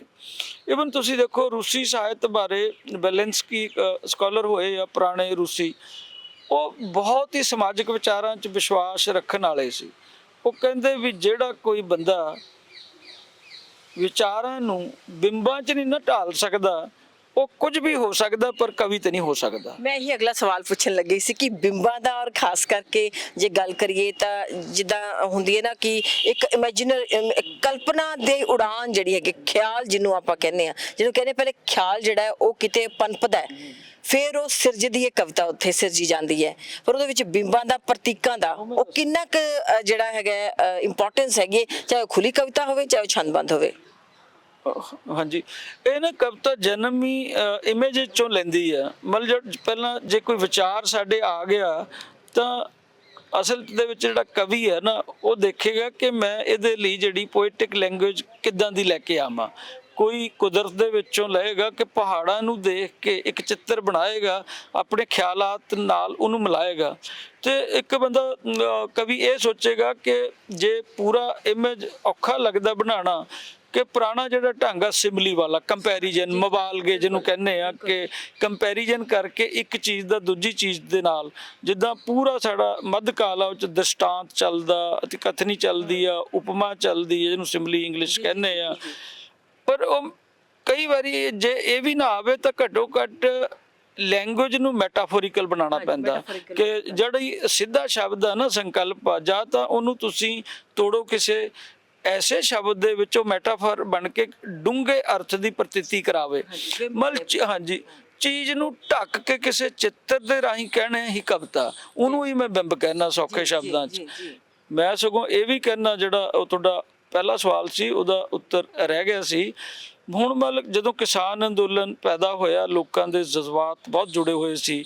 ਮੈਨੂੰ ਨਹੀਂ ਲੱਗਦਾ ਕੋਈ ਸਮਾਜ ਦੀ ਧਿਰ ਸੀ ਜਿਹੜੀ ਉੱਥੇ ਗਈ ਨਾ ਹੋਵੇ, ਕਿਸੇ ਨਾ ਕਿਸੇ ਰੂਪ 'ਚ ਉਹਨੇ ਸੇਵਾ ਨਾ ਕੀਤੀ ਹੋਵੇ। ਤਾਂ ਕਵੀ ਜਨ ਵੀ ਬੜੇ ਪ੍ਰਭਾਵਿਤ ਹੋ ਕੇ ਕਵਿਤਾ ਲਿਖਦੇ ਰਹੇ। ਮੇਰਾ ਕਿਉਂਕਿ ਕੰਮ ਆ ਇਹ ਕਿੱਤਾ ਕਵਿਤਾ ਇਕੱਠੀ ਕਰਨੀ, ਤਾਂ ਮੈਂ ਤਕਰੀਬਨ 2000 ਦੇ ਕਰੀਬ ਉਹ ਕਵਿਤਾਵਾਂ ਇਕੱਠੀਆਂ ਕੀਤੀਆਂ ਕਿਸਾਨ ਅੰਦੋਲਨ ਤੋਂ ਬਾਅਦ। 2000 ਤੋਂ ਵੀ ਵੱਧ ਹੋ ਗਈਆਂ ਹੁਣ, ਜਿਹੜੀਆਂ ਸਿੱਧੇ ਤੌਰ ਤੇ ਕਿਸਾਨ ਅੰਦੋਲਨ ਨਾਲ ਸੰਬੰਧਿਤ ਸੀ। ਪਰ ਜਿਹੜਾ ਮੇਰਾ ਵਿਚਾਰ ਆ ਉਹਨਾਂ ਬਾਰੇ 50 ਕਵਿਤਾਵਾਂ ਹੀ 2000 ਚੋਂ, ਬਾਕੀ ਵਿਚਾਰ ਨੇ ਉਹਨਾਂ ਨੂੰ ਅਸੀਂ ਕਵਿਤਾਵਾਂ ਨਹੀਂ ਕਹਿ ਸਕਦੇ। ਕਵਿਤਾਵਾਂ ਨਹੀਂ ਹੈਗੀਆਂ ਉਹ ਇਸ ਕਰਕੇ ਪੜ੍ਹਦੇ ਆ ਕਿ ਉਹ ਇੱਕ ਉੱਚਾ ਸੁੱਚਾ ਅਸੀਂ ਮੰਤਵ ਲੈ ਕੇ ਚੱਲੇ ਸੀ ਵੀ ਚਲੋ ਭਾਈ ਇਹਨੇ ਆਪਣੇ ਜਜ਼ਬਾਤਾਂ ਦੇ ਵਿੱਚ ਕਿਸਾਨ ਦੇ ਮੁੱਦੇ ਦੀ ਗੱਲ ਕੀਤੀ ਆ। ਪਰ ਜੇ ਉਹ ਕੱਲ ਨੂੰ ਕਲੇਮ ਕਰੇ ਨਾ ਕਿ ਜੀ ਇਹ ਮੈਨੂੰ ਪੜ੍ਹਦਾ ਕਿਉਂ ਨਹੀਂ, ਇਹ ਸਿਲੇਬਸਾਂ 'ਚ ਕਿਉਂ ਨਹੀਂ ਲਾਉਂਦੇ, ਜਦੋਂ ਪੋਇਟਰੀ ਹੈ ਹੀ ਨਹੀਂ ਉਹਦੇ 'ਚ, ਤਾਂ ਉਹਦਾ ਕੀ ਬਣੇ। ਡਾਕਟਰ ਯੋਗਰਾਜ, ਜਿਹੜਾ ਗੀਤ ਤੇ ਕਵਿਤਾ ਵੀ ਕਾਫੀ ਨੇੜੇ ਨੇੜੇ ਹੈ, ਤੇ ਕਦੀ ਮਿਸਅੰਡਰਸਟੈਂਡਿੰਗ ਹੋ ਜਾਂਦੀ ਵੀ ਇਹ ਗੀਤ ਹੈ ਕਿ ਕਵਿਤਾ ਹੈਗੀ ਹੈ, ਕਿਉਂਕਿ ਜੇ ਕਵਿਤਾ ਨੂੰ ਪੜ੍ਹਨ ਦਾ ਜੇ ਵਿਧਾ ਹੈਗਾ ਤੇ ਉਹਨੂੰ ਗੁੰਗੁਣਾ ਕੇ ਕਹਿਣ ਦਾ ਵੀ ਕਵਿਤਾ ਹੈਗੀ ਹੈ, ਔਰ ਉਹ ਸਟੇਜਾਂ ਤੋਂ ਸੋਹਣੀ ਵੀ ਲੱਗਦੀ ਹੈ ਜਦੋਂ ਉਹਨੂੰ ਲੈਬੱਧ ਤਰੀਕੇ ਦੇ ਨਾਲ ਕਵਿਤਾ ਜਿਹੜੀ ਹੈ ਉਹ ਕੋਈ ਵੀ ਕਹੀ ਜਾਂਦੀ ਹੈ। ਤਾਂ ਹੁਣ ਜਿਹੜਾ ਗੀਤ ਹੈਗਾ ਤੇ ਜਿਹੜੀ ਕਵਿਤਾ ਹੈਗੀ ਹੈ ਉਹਦੇ ਵਿੱਚ ਕਿੰਨੀ ਕੁ ਨੇੜਤਾ ਤੇ ਕਿੰਨਾ ਕੁ ਉਹਦੇ 'ਚ ਖਲਾ ਹੈਗਾ ਤੇ ਕਿੰਨਾ ਕੁ ਉਹਦੇ 'ਚ ਫਰਕ ਹੈਗਾ? ਦੇਖੋ ਜਿਹੜੀ ਤਾਂ ਇੱਕ ਲੈਅ 'ਚ, ਇੱਕ ਛੰਦ 'ਚ, ਇੱਕ ਬਹਿਰ 'ਚ ਜਾਂ ਪਿੰਗਲ 'ਚ ਲਿਖੀ ਜਾਂਦੀ ਆ, ਉਹ ਤਾਂ ਗੀਤ ਦੇ ਬਹੁਤ ਨੇੜੇ ਆ। ਪਰ ਪ੍ਰਗੀਤ ਤੇ ਲੋਕ ਗੀਤ ਇਹ ਨੇੜੇ ਨੇੜੇ ਨੇ। ਪ੍ਰਗੀਤ ਤੇ ਗੀਤ 'ਚ ਥੋੜਾ ਜਿਹਾ ਫਰਕ ਆ ਕਿ ਪ੍ਰਗੀਤ ਜਿਹੜਾ ਲਿਰਿਕ ਆ ਅਕਹਿਰਾ ਹੁੰਦਾ, ਲੋਕ ਗੀਤ ਆ ਜਿਹੜਾ ਉਹ ਥੋੜਾ ਜਿਹਾ ਕਲੈਕਟਿਵ ਹੁੰਦਾ। ਪਰ ਇਹਦੇ ਪਛਾਣ ਦਾ ਢੰਗ ਇਹੀ ਆ ਕਿ ਸਥਾਈ ਤੇ ਮੁਖੜਾ, ਕਿ ਰਿਪੀਟ ਹੁੰਦਾ। ਇੱਕ ਮੁਖੜਾ ਜਿਹੜਾ ਬੰਨਿਆ ਜਾਂਦਾ ਗੀਤਕਾਰ ਵੱਲੋਂ, ਫਿਰ ਅੱਗੇ ਵਿਚਾਰ ਆਉਂਦਾ, ਲੈ ਉਹੀ ਚੱਲਦੀ ਆ ਦੁਬਾਰਾ, ਫਿਰ ਉਹਦੇ 'ਚ ਰੈਪੀਟੇਸ਼ਨ ਕਰਕੇ ਗੱਲ ਅੱਗੇ ਵੱਧਦੀ ਆ। ਪਰ ਉਹ ਲੈ ਜਿਹੜੀ ਆਪਣੇ ਸਥਾਈ ਦੇ ਵਿੱਚ ਮੁਖੜੇ ਦੇ ਬੰਨ ਲਈ ਨਾ, ਫਿਰ ਉਹ ਨਿਭਾਣੀ ਪੈਂਦੀ ਆ। ਤੁਸੀਂ ਬਾਬੂ ਸਿੰਘ ਮਾਨ ਦੇ ਸਾਰੇ ਗੀਤ ਪਿੱਛੇ ਕਲਾ ਪਰਿਸ਼ਦ ਦੇ ਵਿੱਚੋਂ ਜਿਹੜੀ ਆਪਣੇ ਨਾਟਕ ਸੰਗੀਤ ਅਕੈਡਮੀ ਆ, ਉਹਨਾਂ ਨੇ ਇਕੱਠੇ ਕਰਕੇ ਬੁੱਕ ਛਪਾਈ ਆ। ਮੈਂ ਉਹ ਜਦੋਂ ਸਾਰਾ ਪੜ੍ਹ ਰਿਹਾ ਸੀ ਤੇ ਐਵੇਂ ਨਹੀਂ ਬਾਬੂ ਸਿੰਘ ਮਾਨ ਬਣ ਗਿਆ। ਉਹ ਹਿੱਲਣ ਨਹੀਂ ਦਿੰਦਾ। ਜੇ ਤੇ ਪਿੰਗਲ ਫੜ ਲਿਆ ਤਾਂ ਪਿੰਗਲ, ਜੇ ਛੋਟੀ ਬਹਿਰ ਫੜ ਲਈ ਤਾਂ ਬਹਿਰ, ਵੀ ਜੇ ਫੇਲਨ ਤਾਂ ਫੇਲਨ, ਜੇ ਫੇਲਨ ਆ। ਹਾਂ, ਮਤਲਬ ਇੱਕ ਵੱਟੇ ਆ, ਇੱਕ ਵਜ਼ਨ ਆ। ਉਹ ਪ੍ਰੈਕਟਿਸ ਦੇ ਨਾਲ ਵੀ ਆਂਦਾ, ਪਰ ਸਿੱਖ ਕੇ ਵੀ ਆਂਦਾ। ਤਾਂ ਮੈਂ ਤਾਂ ਸਗੋਂ ਇਹ ਕਹਿਣਾ ਕਿ ਜਿਹਨਾਂ ਨੇ ਕਵਿਤਾ ਲਿਖਣੀ ਹੈ, ਚਾਹੇ ਖੁੱਲੀ ਲਿਖੋ, ਵੀ ਭਾਈ ਬਹਿਰ ਤੇ ਪਿੰਗਲ ਪੜੋ ਜ਼ਰੂਰ, ਤਾਂ ਜੋ ਤੁਹਾਡੇ ਅੰਦਰ ਇੱਕ ਸੰਗੀਤ ਤੇ ਆਵੇ। ਮਤਲਬ ਕਵੀ ਦਾ ਛੁਟਕਾਰਾ ਲੈ ਤੋਂ ਬਿਨਾਂ ਨਹੀਂ ਹੈਗਾ ਤੇ ਬਿੰਬ ਤੋਂ ਬਿਨਾਂ ਨਹੀਂ। ਦੋ ਚੀਜ਼ਾਂ, ਇੱਕ ਲਿਰਿਕੈਲਿਟੀ, ਚਾਹੇ ਉਹ ਲਿਰਿਕੈਲਿਟੀ ਘੱਟ ਹੋਵੇ ਵੱਧ ਹੋਵੇ, ਕਿਸੇ ਨਾ ਕਿਸੇ ਤਰ੍ਹਾਂ ਉਹ ਕਵਿਤਾ ਜਾਣੀ ਚਾਹੀਦੀ। ਬਿਹਾਰ ਦੀ ਭਾਸ਼ਾ ਜਿਹੜੀ ਜਿੱਦਾਂ ਆਪਾਂ ਗੱਲ ਕਰ ਰਹੇ ਹਾਂ, ਉਹਨੂੰ ਤੋੜਦੀ ਹੋਵੇ। ਉਹਨੂੰ ਤੋੜਨ ਲਈ ਤੁਸੀਂ ਕੋਈ ਤਾਂ ਢੰਗ ਤਰੀਕਾ ਅਪਣਾਓਗੇ। ਇੱਕ ਮੈਟਾਫਰ, ਬਿੰਬ, ਪ੍ਰਤੀਕ, ਅਲੰਕਾਰ ਨੇ। ਪਰ ਦੋ ਚੀਜ਼ਾਂ ਬੇਸਿਕ ਨੇ ਜੀ। ਇੱਕ ਤਾਂ ਉਹਦੀ ਜਿਹੜੀ ਪੋਇਟਿਕ ਇਮੇਜ ਬਣਾ ਲਓ ਤੁਸੀਂ, ਉਹਦੇ 'ਚ ਆਪੇ ਤੁਹਾਨੂੰ ਸਿਮਲੀ ਵੀ ਲਿਆਣੀ ਪਏਗੀ, ਤੁਹਾਨੂੰ ਉਹਦੇ 'ਚ ਫਿਗੂਰੇਟਿਵ ਸਪੀਚ, ਉਹ 'ਚ ਅਲੰਕਾਰ ਵਰਤਣਾ ਪਏਗਾ, ਜਾਂ ਕੋਈ ਨਾ ਕੋਈ ਮੈਟਾਫਰ ਆ। ਤਾਂ ਸ਼ਿਵ ਕੁਮਾਰ ਬਟਾਲਵੀ ਦੀ ਕਵਿਤਾ ਦੇ ਵਿੱਚ ਬਹਿਰ ਤਾਂ ਹੈ ਹੀ ਹੈ, ਪਰ ਉਹਨਾਂ ਨੇ ਮੈਟਾਫਰ ਦਰ ਮੈਟਾਫਰ ਇੰਨੇ ਲਿਆ ਤੇ ਕਿ ਉਹ ਸਾਰੀਆਂ ਸੰਭਾਵਨਾਵਾਂ ਨਾ ਪੰਜਾਬੀ ਦੇ ਮੈਟਾਫਰਸ ਦੀਆਂ ਖਤਮ ਕਰਤੀਆਂ। ਕਲਾਸੀਕਲ ਪੋਇਟ ਬਣ ਗਿਆ, ਕਿਉਂਕਿ ਉਹ ਪ੍ਰਤਿਭਾ ਹੀ ਐਸੀ ਸੀ। ਪਰ ਉਹਦੀ ਕਵਿਤਾ ਤੁਸੀਂ ਦੇਖੋ ਕਿ ਰੂਪਕ ਦਰ ਰੂਪਕ ਚੱਲਦੇ ਆ, ਲੜੀਆਂ ਨੇ ਰੂਪਕਾਂ ਦੀਆਂ। ਤਕਦੀਰ ਤਾਂ ਸਾਡੀ ਸੌਖਣ ਸੀ, ਤਦਵੀਰਾਂ ਸਾਥੋਂ ਨਾ ਹੋਈਆਂ। ਮਤਲਬ ਜਿਹੜਾ ਮਰਜ਼ੀ ਬੰਦ ਪੜ੍ਹ ਲਓ ਤੁਸੀਂ, ਗੀਤ ਵੀ ਲਿਖਿਆ, ਪ੍ਰਗੀਤ ਵੀ ਲਿਖਿਆ, ਲੋਕ ਗੀਤਾਂ ਵਰਗੀ ਕਵਿਤਾ ਵੀ ਲਿਖੀ, ਖੁੱਲੀ ਕਵਿਤਾ ਵੀ ਲਿਖੀ, ਖੁੱਲੀ ਕਵਿਤਾ ਵੀ ਉਹਦੀ ਪ੍ਰਗੀਤਕ। ਜੀ ਬਿਲਕੁਲ। ਡਾਕਟਰ ਯੋਗਰਾਜ, ਇੱਕ ਹੋਰ ਬਹੁਤ ਹੀ ਇੰਪੋਰਟੈਂਟ ਇੱਥੇ ਸਵਾਲ ਆਪਣੇ ਆਪ ਆ ਜਾਂਦਾ ਹੈ ਕਿ ਜੇ ਪੰਜਾਬੀ ਭਾਸ਼ਾ ਦੀ ਗੱਲ ਕਰੀਏ, ਚਾਹੇ ਉਹ ਵਾਰਤਕ ਦੀ ਗੱਲ ਕਰ ਲਈਏ, ਚਾਹੇ ਉਹ ਅਸੀਂ ਕਵਿਤਾ ਦੀ ਗੱਲ ਕਰ ਲਈਏ, ਜਾਂ ਵੈਸੇ ਬੋਲਚਾਲ ਦੀ ਭਾਸ਼ਾ 'ਚ ਵੀ ਗੱਲ ਕਰ ਲਈਏ, ਫਾਰਸੀ ਤੇ ਉਰਦੂ ਨੂੰ ਬਹੁਤ ਅਪਣਾਇਆ ਹੈ। ਜੇ ਖਾਸ ਕਰਕੇ ਪੰਜਾਬੀ ਦੀ ਗੱਲ ਕਰ ਲਈਏ, ਬਹੁਤ ਸਾਰੇ ਲਫ਼ਜ਼ ਨੇ ਜਿਹੜੇ ਕਿ ਉਹ ਵਰਤੇ ਜਾਂਦੇ ਨੇ ਇਸ ਦੇ ਵਿੱਚ ਪੰਜਾਬੀ ਭਾਸ਼ਾ ਨੂੰ, ਜਦੋਂ ਅਸੀਂ ਸਾਹਿਤਕ ਭਾਸ਼ਾ ਦੇ ਵਿੱਚ ਵੀ ਦੇਖਦੇ ਹਾਂ। ਆਮ ਬੋਲੀ 'ਚ ਤਾਂ ਨਹੀਂ ਖੈਰ, ਪਰ ਸਾਹਿਤਕ ਭਾਸ਼ਾ ਦੇ ਵਿੱਚ। ਤੇ ਜਦੋਂ ਕਵਿਤਾ ਦੀ ਗੱਲ ਆਉਂਦੀ ਹੈ, ਉਹਦੇ ਵਿੱਚ ਫਾਰਸੀ ਦੇ ਸ਼ਬਦ ਜੇ ਹੋਣ ਜਾਂ ਫਿਰ ਉਰਦੂ ਦੇ ਜਦੋਂ ਸ਼ਬਦ ਹੋਣ, ਕਿਉਂਕਿ ਜੇ ਉਰਦੂ ਪੋਇਟਰੀ ਨੂੰ ਦੇਖੀਏ ਜਾਂ ਫਾਰਸੀ ਪੋਇਟਰੀ ਨੂੰ ਦੇਖੀਏ ਜਾਂ ਫਰਾਜ਼ ਜਾਂ ਫੈਜ਼ ਨੂੰ ਯਾਦ ਕਰੀਏ, ਤਾਂ ਡੈਫੀਨੇਟਲੀ ਇੱਕ ਬਹੁਤ ਹੀ ਜ਼ਿਆਦਾ ਉਹ ਮਤਲਬ ਜਿਹਨੂੰ ਕਹਿੰਦੇ ਨੇ TC ਦੇ ਸ਼ਾਇਰ ਜਿਹੜੇ ਰਹੇ ਨੇ। ਤੇ ਕਿੱਥੇ ਟਿਕਦੀ ਹੈ ਗੱਲ ਆ ਕੇ? ਦੇਖੋ, ਹਰ ਲੈਂਗੁਏਜ ਦਾ ਇੱਕ ਆਪਣਾ ਲਹਿਜਾ। ਇਹ ਗੱਲ ਤਾਂ ਠੀਕ ਹੈ ਕਿ ਉਰਦੂ ਜ਼ਬਾਨ ਮਿੱਠੀ ਲੱਗਦੀ ਹੈ ਬੋਲਣ ਨੂੰ। ਹਜੇ ਤੱਕ ਤਾਂ ਸਾਡਾ ਇਹੀ ਐਕਸਪੀਰੀਅੰਸ ਆ, ਚਾਹੇ ਅਸੀਂ ਉਰਦੂ, ਫਾਰਸੀ ਜਾਂ ਪਰਸ਼ੀਅਨ ਤੋਂ ਮੈਂ ਤਾਂ ਨਹੀਂ ਉਵੇਂ ਜਾਣੂ ਹੈਗਾ, ਪਰ ਸਾਡੇ ਪੰਜਾਬੀ ਦੀ ਗਜ਼ਲ ਦੇ ਵਿੱਚ ਜਿਹੜੇ ਲਫ਼ਜ਼ ਜਿਹੜੇ ਆਏ ਆ, ਉਰਦੂ ਦੇ ਆਏ ਆ ਚਾਹੇ ਪਰਸ਼ੀਅਨ ਦੇ ਆਏ ਆ। ਪਰਸ਼ੀਅਨ ਦੇ ਘੱਟ ਆਏ ਆ ਡਾਇਰੈਕਟ, ਕਿਉਂਕਿ ਉਰਦੂ ਤਾਂ ਸਾਡੀ ਦਫ਼ਤਰੀ ਜ਼ੁਬਾਨ ਰਹੀ ਆ, ਉਹ ਆਣੀ ਹੀ ਸੀ। ਉਹ ਨਾ ਕਈ ਕਵੀ ਉਚੇਚ ਦੇ ਤੌਰ ਤੇ ਪਾਉਂਦੇ ਨੇ ਡੈਕੋਰੇਸ਼ਨ ਲਈ ਵੀ ਉਹਦਾ ਸੁਹੱਪਣਾ ਜਿਹੜਾ ਵੱਜੇ, ਪਰ ਮੈਨੂੰ ਇਹ ਲੱਗਦਾ ਕਿ ਉਚੇਚ ਨਾਲੋਂ ਜੇ ਕੋਈ ਲਫ਼ਜ਼ ਆ ਜਿਹੜਾ ਵਜ਼ਨ ਬਣਾਉਣ ਲਈ ਜਾਂ ਹੋਰ ਪ੍ਰਭਾਵੀ ਚੀਜ਼ ਨੂੰ ਸ਼ੇਅਰ ਨੂੰ ਬਣਾਉਣ ਲਈ ਤਾਂ ਇਹ ਆਣੇ ਚਾਹੀਦੇ ਆ। ਇਹਦੇ ਨਾਲ ਨਾ ਕੋਈ ਇੱਕ ਜ਼ੁਬਾਨ ਆ ਜਿਹੜੀ ਦੂਜੀ ਜ਼ੁਬਾਨਾਂ ਤੋਂ ਸ਼ਬਦ ਲੈ ਕੇ ਹੋਰ ਅਮੀਰ ਹੋਏਗੀ। ਸਾਨੂੰ ਜ਼ਰੂਰ ਅਪਣਾਉਣੇ ਚਾਹੀਦੇ ਆ। ਸਾਨੂੰ ਪਤਾ ਕਿ ਸੰਸਕ੍ਰਿਤ ਜਰਨੀ ਆ, ਇਹਦੇ ਬਾਰੇ ਕੋਈ ਮਤਭੇਦ ਨਹੀਂ ਰਹਿ ਗਿਆ ਹੁਣ। ਤਾਂ ਸੰਸਕ੍ਰਿਤ ਦੇ ਵਿੱਚ ਵੀ ਜੇ ਕੋਈ ਲਫ਼ਜ਼ ਆ ਕੇ ਉਹਦਾ ਪੰਜਾਬੀ ਕਰ ਦਿੰਦਾ ਕੋਈ ਕਵੀ ਤਾਂ ਉਹ ਵੀ ਲੈ ਲੈਣਾ ਚਾਹੀਦਾ। ਹਿੰਦੀ ਦੇ ਤਾਂ ਹੈਗੇ ਆ, ਪਰ ਮੈਨੂੰ ਇਹ ਜ਼ਰੂਰ ਥੋੜਾ ਇਤਰਾਜ਼ ਆ ਕਿ ਜਿਹੜੇ ਸ਼ਬਦ ਕਵੀ ਦੇ ਆਪਣੇ ਹੀ ਨੇ ਉਹਨੂੰ ਹੀ ਸਮਝ ਆਉਂਦੇ ਆ, ਦੂਜੇ ਨੂੰ ਨਹੀਂ ਸਮਝ ਆਉਂਦੇ, ਜਾਂ ਜਿਹੜੇ ਪ੍ਰਚਲਿਤ ਨਹੀਂ ਹੈਗੇ ਉਹਦੇ ਲਈ ਹਰ ਪੈਰ 'ਚ ਟਿੱਪਣੀ ਪਾ ਕੇ ਦੇਣਾ ਪਵੇ ਵੀ ਇਹਦਾ ਇਹ ਅਰਥ ਆ, ਉਹ ਕੰਮ ਨਹੀਂ ਕਰਨਾ ਚਾਹੀਦਾ, ਉਹ ਤੋਂ ਅਵਾਇਡ ਕਰਨਾ ਚਾਹੀਦਾ। ਜੀ ਡਾਕਟਰ ਸਾਹਿਬ, ਇੱਕ ਹੋਰ ਗੱਲ ਆਉਂਦੀ ਹੈ ਕਿ ਜਿਹੜੀ ਹੁਣ ਅੱਜ ਤੁਸੀਂ ਇਹ ਸਮਾਗਮ ਦੇ ਵਿੱਚ ਸ਼ਿਰਕਤ ਕਰਨ ਆਏ ਹੋ, ਇਹ ਉਪਰਾਲਾ ਤੁਸੀਂ ਕਿਵੇਂ ਦੇਖਦੇ ਹੋ? ਤੇ ਦੂਸਰੀ ਗੱਲ ਹੈ ਕਿ ਜਿਹੜੀ ਡਾਕਟਰ ਪਾਲ ਕੌਰ ਨੇ ਇੱਕ ਕਿਤਾਬ ਲਿਖੀ ਹੈ ਜਿਹਦੇ ਵਿੱਚ ਉਹਨਾਂ ਨੇ ਹਿਸਟਰੀ ਨੂੰ ਛੰਦਬੰਦ ਕਰ ਦਿੱਤਾ ਔਰ ਮਹਾਰਾਜਾ ਰਣਜੀਤ ਸਿੰਘ ਤੱਕ ਦੇ ਟਾਈਮ ਤੱਕ ਉਹ ਲੈ ਕੇ ਗਏ ਨੇ, ਜਿਹਨਾਂ ਦੇ ਲਈ ਉਹਨਾਂ ਨੂੰ ਅਵਾਰਡ ਵੀ ਦਿੱਤਾ ਗਿਆ ਹੈ। ਜੇ ਤੁਸੀਂ ਉਹ ਪੜ੍ਹੀ ਹੈ ਔਰ ਤੁਸੀਂ ਦੇਖੀ ਹੈ, ਉਹਦੀ ਤੁਸੀਂ ਕਿਸ ਤਰੀਕੇ ਦੇ ਨਾਲ ਕਾਵਲੋਚਨਾ ਕਰਦੇ ਹੋ? ਐਜ਼ ਅ ਆਲੋਚਕ ਤੁਸੀਂ ਕਿਵੇਂ ਦੇਖਦੇ ਹੋ ਉਹਨੂੰ? ਇਹਨੂੰ ਨਾ 1 ਸਾਲ ਹੋ ਗਿਆ ਡਾਕਟਰ ਪਾਲ ਕੌਰ ਦੀ ਕਿਤਾਬ ਨੂੰ ਛਪਿਆ, ਤੇ ਹੁਣ ਮੇਰੇ ਉਹ ਤੁਕਾਂ ਤਾਂ ਯਾਦ ਨਹੀਂ ਕਿਉਂਕਿ ਮੈਂ ਮੱਧਮ ਤੇ ਗੱਲ ਕੀਤੀ ਆ ਜਿਹੜੀ ਜਸਲੀਨ ਕੌਰ ਦੀ ਕਿਤਾਬ ਆ। ਪਰ ਜਦੋਂ ਇੱਥੇ ਸਮਾਗਮ ਹੋਏ ਡਾਕਟਰ ਪਾਲ ਕੌਰ ਬਾਰੇ ਉਸ ਕਿਤਾਬ ਬਾਰੇ ਲਿਖਿਆ ਵੀ ਗਿਆ। ਉਹ ਕਿਤਾਬ ਦਰਸ਼ਨ ਨੂੰ ਵੀ ਆਧਾਰ ਬਣਾਉਂਦੀ ਆ ਤੇ ਹਿਸਟਰੀ ਨੂੰ ਲੈ ਕੇ ਮੁੱਦੇ ਚੁੱਕਦੀ ਆ। ਮਤਲਬ ਉਹਦੀਆਂ ਪਹਿਲੀਆਂ ਕਿਤਾਬਾਂ ਤੋਂ ਬਿਲਕੁਲ ਵੱਖਰੀ ਆ। ਪਹਿਲੀਆਂ ਉਹਦੀਆਂ ਕਿਤਾਬਾਂ ਸੀ ਵੂਮਨ ਸੈਂਟਰਿਕ ਸੀ, ਜਾਂ ਨਾਰੀ ਕੰਸਰਨ ਦੇ ਆਲੇ ਦੁਆਲੇ ਸੀ, ਦਲਿਤ ਸਰੋਕਾਰਾਂ ਨੂੰ ਸੀ, ਨਾਰੀ ਸਰੋਕਾਰਾਂ ਨੂੰ ਸੀ, ਜਾਂ ਕਿਰਤੀ ਬਾਰੇ ਹੈਗੀ ਆ। ਉਹ 5-6 ਜਿਹੜੀਆਂ ਕਿਤਾਬਾਂ ਲਿਖੀਆਂ, ਪਰ ਇਹ ਥੋੜਾ ਜਿਹਾ ਉਸ ਦਾਇਰੇ ਨੂੰ ਤੋੜ ਕੇ ਇੱਕ ਨਵੇਂ ਦਾਰਸ਼ਨਿਕ ਤੇ ਇਤਿਹਾਸਕ ਪਰਪੇਖ ਨੂੰ ਛੂੰਹਦੀ ਆ। ਇਹਦੇ 'ਚ ਲੱਗਦਾ ਕਿ ਇੱਕ ਜਿਹੜਾ ਕਵਿਤਾ ਦੇ ਰਾਹੀਂ ਤੁਸੀਂ ਗਿਆਨ ਦਾ ਸੰਵਾਦ, ਦਰਸ਼ਨ ਦਾ ਸੰਵਾਦ ਰਚਾਣਾ, ਉਹ ਤਜਰਬਾ ਕੀਤਾ ਤੇ ਉਹ ਪੜ੍ਹੀ ਜਾ ਰਹੀ ਹੈ ਕਿਤਾਬ, ਅੱਛੀ ਆ। ਉਹ ਕਿਉਂਕਿ ਸੀਨੀਅਰ ਕਵਿਤਰੀ ਆ ਤੇ ਉਹਨੂੰ ਪਤਾ ਕਿ ਲੰਬੀ ਕਵਿਤਾ ਬਣਾ ਕੇ ਨਜ਼ਮ ਨੂੰ ਕਿੱਦਾਂ ਪੜ੍ਹਨ ਯੋਗ ਬਣਾਉਣਾ, ਮਤਲਬ ਇੱਕ ਪ੍ਰੈਕਟਿਸ ਵੀ ਹੋ ਜਾਂਦੀ ਆ। ਸੋ ਉਹ ਔਖਾ ਵਿਸ਼ਾ ਹੋਣ ਦੇ ਬਾਵਜੂਦ, ਔਖੇ ਮੁੱਦੇ ਹੋਣ ਦੇ ਬਾਵਜੂਦ ਵੀ, ਦਾਰਸ਼ਨਿਕ ਮੁੱਦੇ ਹੋਣ ਦੇ ਬਾਵਜੂਦ ਵੀ ਉਹਦੇ 'ਚ ਕਵਿਤਾ ਵਾਲੀ ਖੂਬਸੂਰਤੀ, ਕਵਿਤਾ ਵਾਲਾ ਸੋਝ ਹੈਗਾ, ਤੇ ਇਹ ਪੜ੍ਹੀ ਜਾਏਗੀ ਕਿਤਾਬ, ਜੋ ਮੇਰਾ ਅੰਦਾਜ਼ਾ। ਜੀ। ਤੇ ਇਸ ਸਮਾਗਮ ਬਾਰੇ ਨਹੀਂ ਤੁਸੀਂ ਗੱਲ ਕੀਤੀ ਕਿ ਕਿਸ ਤਰੀਕੇ ਦਾ ਸਮਾਗਮ ਰਿਹਾ, ਤੇ ਤੁਸੀਂ ਇਸ 'ਚੋਂ ਕੀ ਮਤਲਬ ਲੋਕਾਂ ਦੇ ਕਿਸ ਤਰੀਕੇ ਦੇ ਨਾਲ ਆਉਣ ਵਾਲੇ ਟਾਈਮ ਦੇ ਵਿੱਚ ਇਹਦਾ ਭਵਿੱਖ ਕੀ ਦੇਖਦੇ ਹੋ?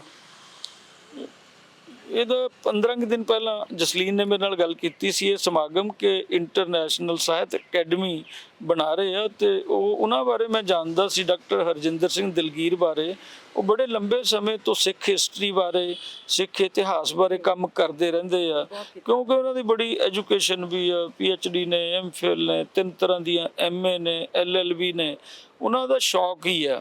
ਤੇ ਉਹ ਖੁਦ ਪੈਸਾ ਖਰਚ ਕੇ ਪੰਜਾਬੀ ਸਾਹਿਤ, ਸਿੱਖ ਇਤਿਹਾਸ, ਸਿੱਖ ਦਰਸ਼ਨ, ਸਿੱਖ ਸਾਹਿਤ, ਮਤਲਬ ਇਹਦੇ ਬਾਰੇ ਉਹਨਾਂ ਦਾ ਇੱਕ ਤਰ੍ਹਾਂ ਦਾ ਮੰਤਵ ਹੈ ਉਹਨਾਂ ਦਾ ਜ਼ਿੰਦਗੀ 'ਚ।